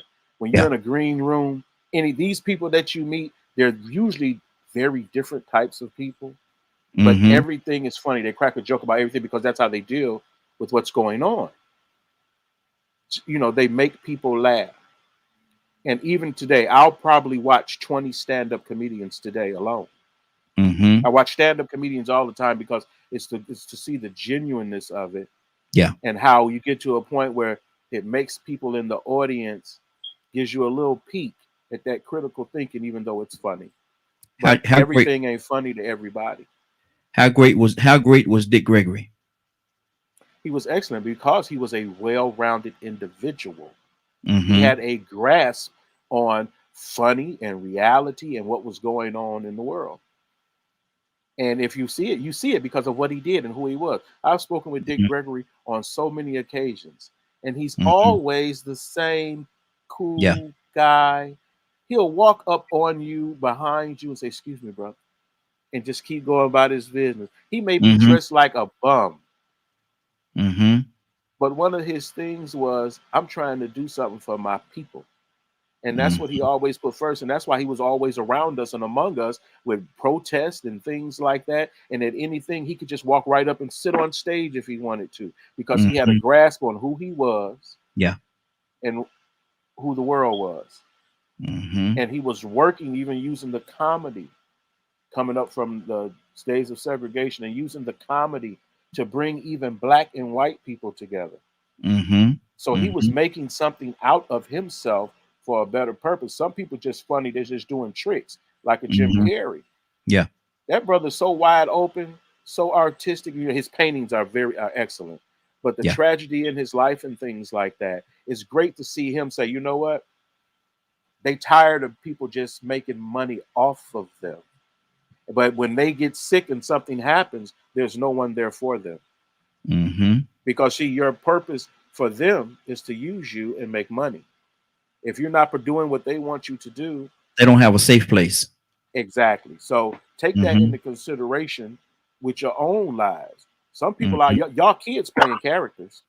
Y'all kids doing the exact same thing. That's why these little boys is dressing up and doing all these things, and why we see things now so outlandish. Because now people are just finding a character that they like. And that's who they're becoming right before your eyes. Your child may be completely different people when they're not around you. Absolutely. So take that into consideration when you see people struggling, and I'll do little health checks on them, mental health checks, you know, make sure they got it all together, because it's easy to slip away, especially when you're being compensated for being that person. Exactly. Rico, anything on your heart, brother? You're in public demand. You're a public figure. And if you are in public demand, such as an entertainer, you don't just have to be an actor, a singer, a comedian. You could be an activist. Like Martin Luther King Jr., you become in high demand. And when you are a public figure, you become in high demand, or you are an entertainer, and you make people laugh and cry and entertain them. You touch their emotions. The public demands you. People start making money off you, and you have this image you have to portray all the time. The Rock has to be The Rock 24/7 because he don't know when somebody got a camera out. Exactly. They don't know when the paparazzi around, so they still got to keep up that image. And that makes a Jim Carrey or a Will Smith say, you know what, man, I gotta run. I need a break. That makes a Dave Chappelle, you know, go into hiding and say, you know what, I'm gonna seclude myself for a while. I'm in too high of a demand, and I can't even take care of myself because everybody want a piece of me. They want me to make them laugh. They want me to make them money. They want me to teach them. They want me to speak for them. They want me to march for them. I gotta hide from you. My children a phone. It's almost like they're saying, I gotta hide from you so I can find me. Right. Wow. Right. That's what happens when you become in demand and you become an entertainer. So we have to realize these people that make us laugh and entertain us and that make us dance and feel good. Man, these people are human beings. And sometimes they actually gravitate more to people that don't come around them for their celebrity. Exactly. Wow. Cassandra, we're going to end any thoughts with you, Cassandra, and then we're going to get on out of here. What's on your heart, sis? No, I'm good. I just love the conversations that we have, and it's just great to hear from people from different perspectives, different walks of life, different age groups. I think we just have a great combination of people, and I always learn something. Good deal. Well, we are about to get out of here, and thank you, sister. You bring so much to the table as well. We definitely appreciate it. We appreciate each and every one of you, man, because everybody brings something very unique to what we do on a daily basis. And I thank each and every one of you. I really do, man. And God bless each and every one of you in his own special way. It's 10:29, Leonard. Man, what you doing around here, man? Man, I'm not doing nothing, man. You just be just talking and talking. You know, I just snatched the plug out the wall. Yes, sir. Hey, he got a show coming on. You might well just go to Segway too. Just go ahead and change the artwork up real fast and keep the lines open. Exactly. Yeah, I'm good. I'm good to get out of here, Rico. I'm good to go grab me something to eat, man. I'm hungry, man. I'm going to Chick-fil-A, get me a chicken nuggets or something. Man, nobody want to hear about you getting no chicken nuggets. Close the show. Well, we want to thank all y'all for joining us. And more than that, I want to thank you for allowing DKM Media Group and Associates and the Morning Glow for being a part of your day. It is now 10:29. You're about to exit the Morning Glow. But before you go, I want you to do me two favors, if you will. One, I want you to continue to pray for us because we're certainly praying for each and every one of you. Number two, why this is real simple. I want you to go out there, find somebody and give them a hug, because you never know. It could be the only hug that they get, or it could very well be their last. Love you, and ain't nothing you can do about it. Have a great day and a better tomorrow. And we shine some of this light on you from the morning glow. Take it out there into this wicked and cruel world that we live in, and let your light so shine. If you get an opportunity, give somebody some love. You just might find some love in return. Won't that be a beautiful thing? Have a great day. Take care of each other, and please be blessed.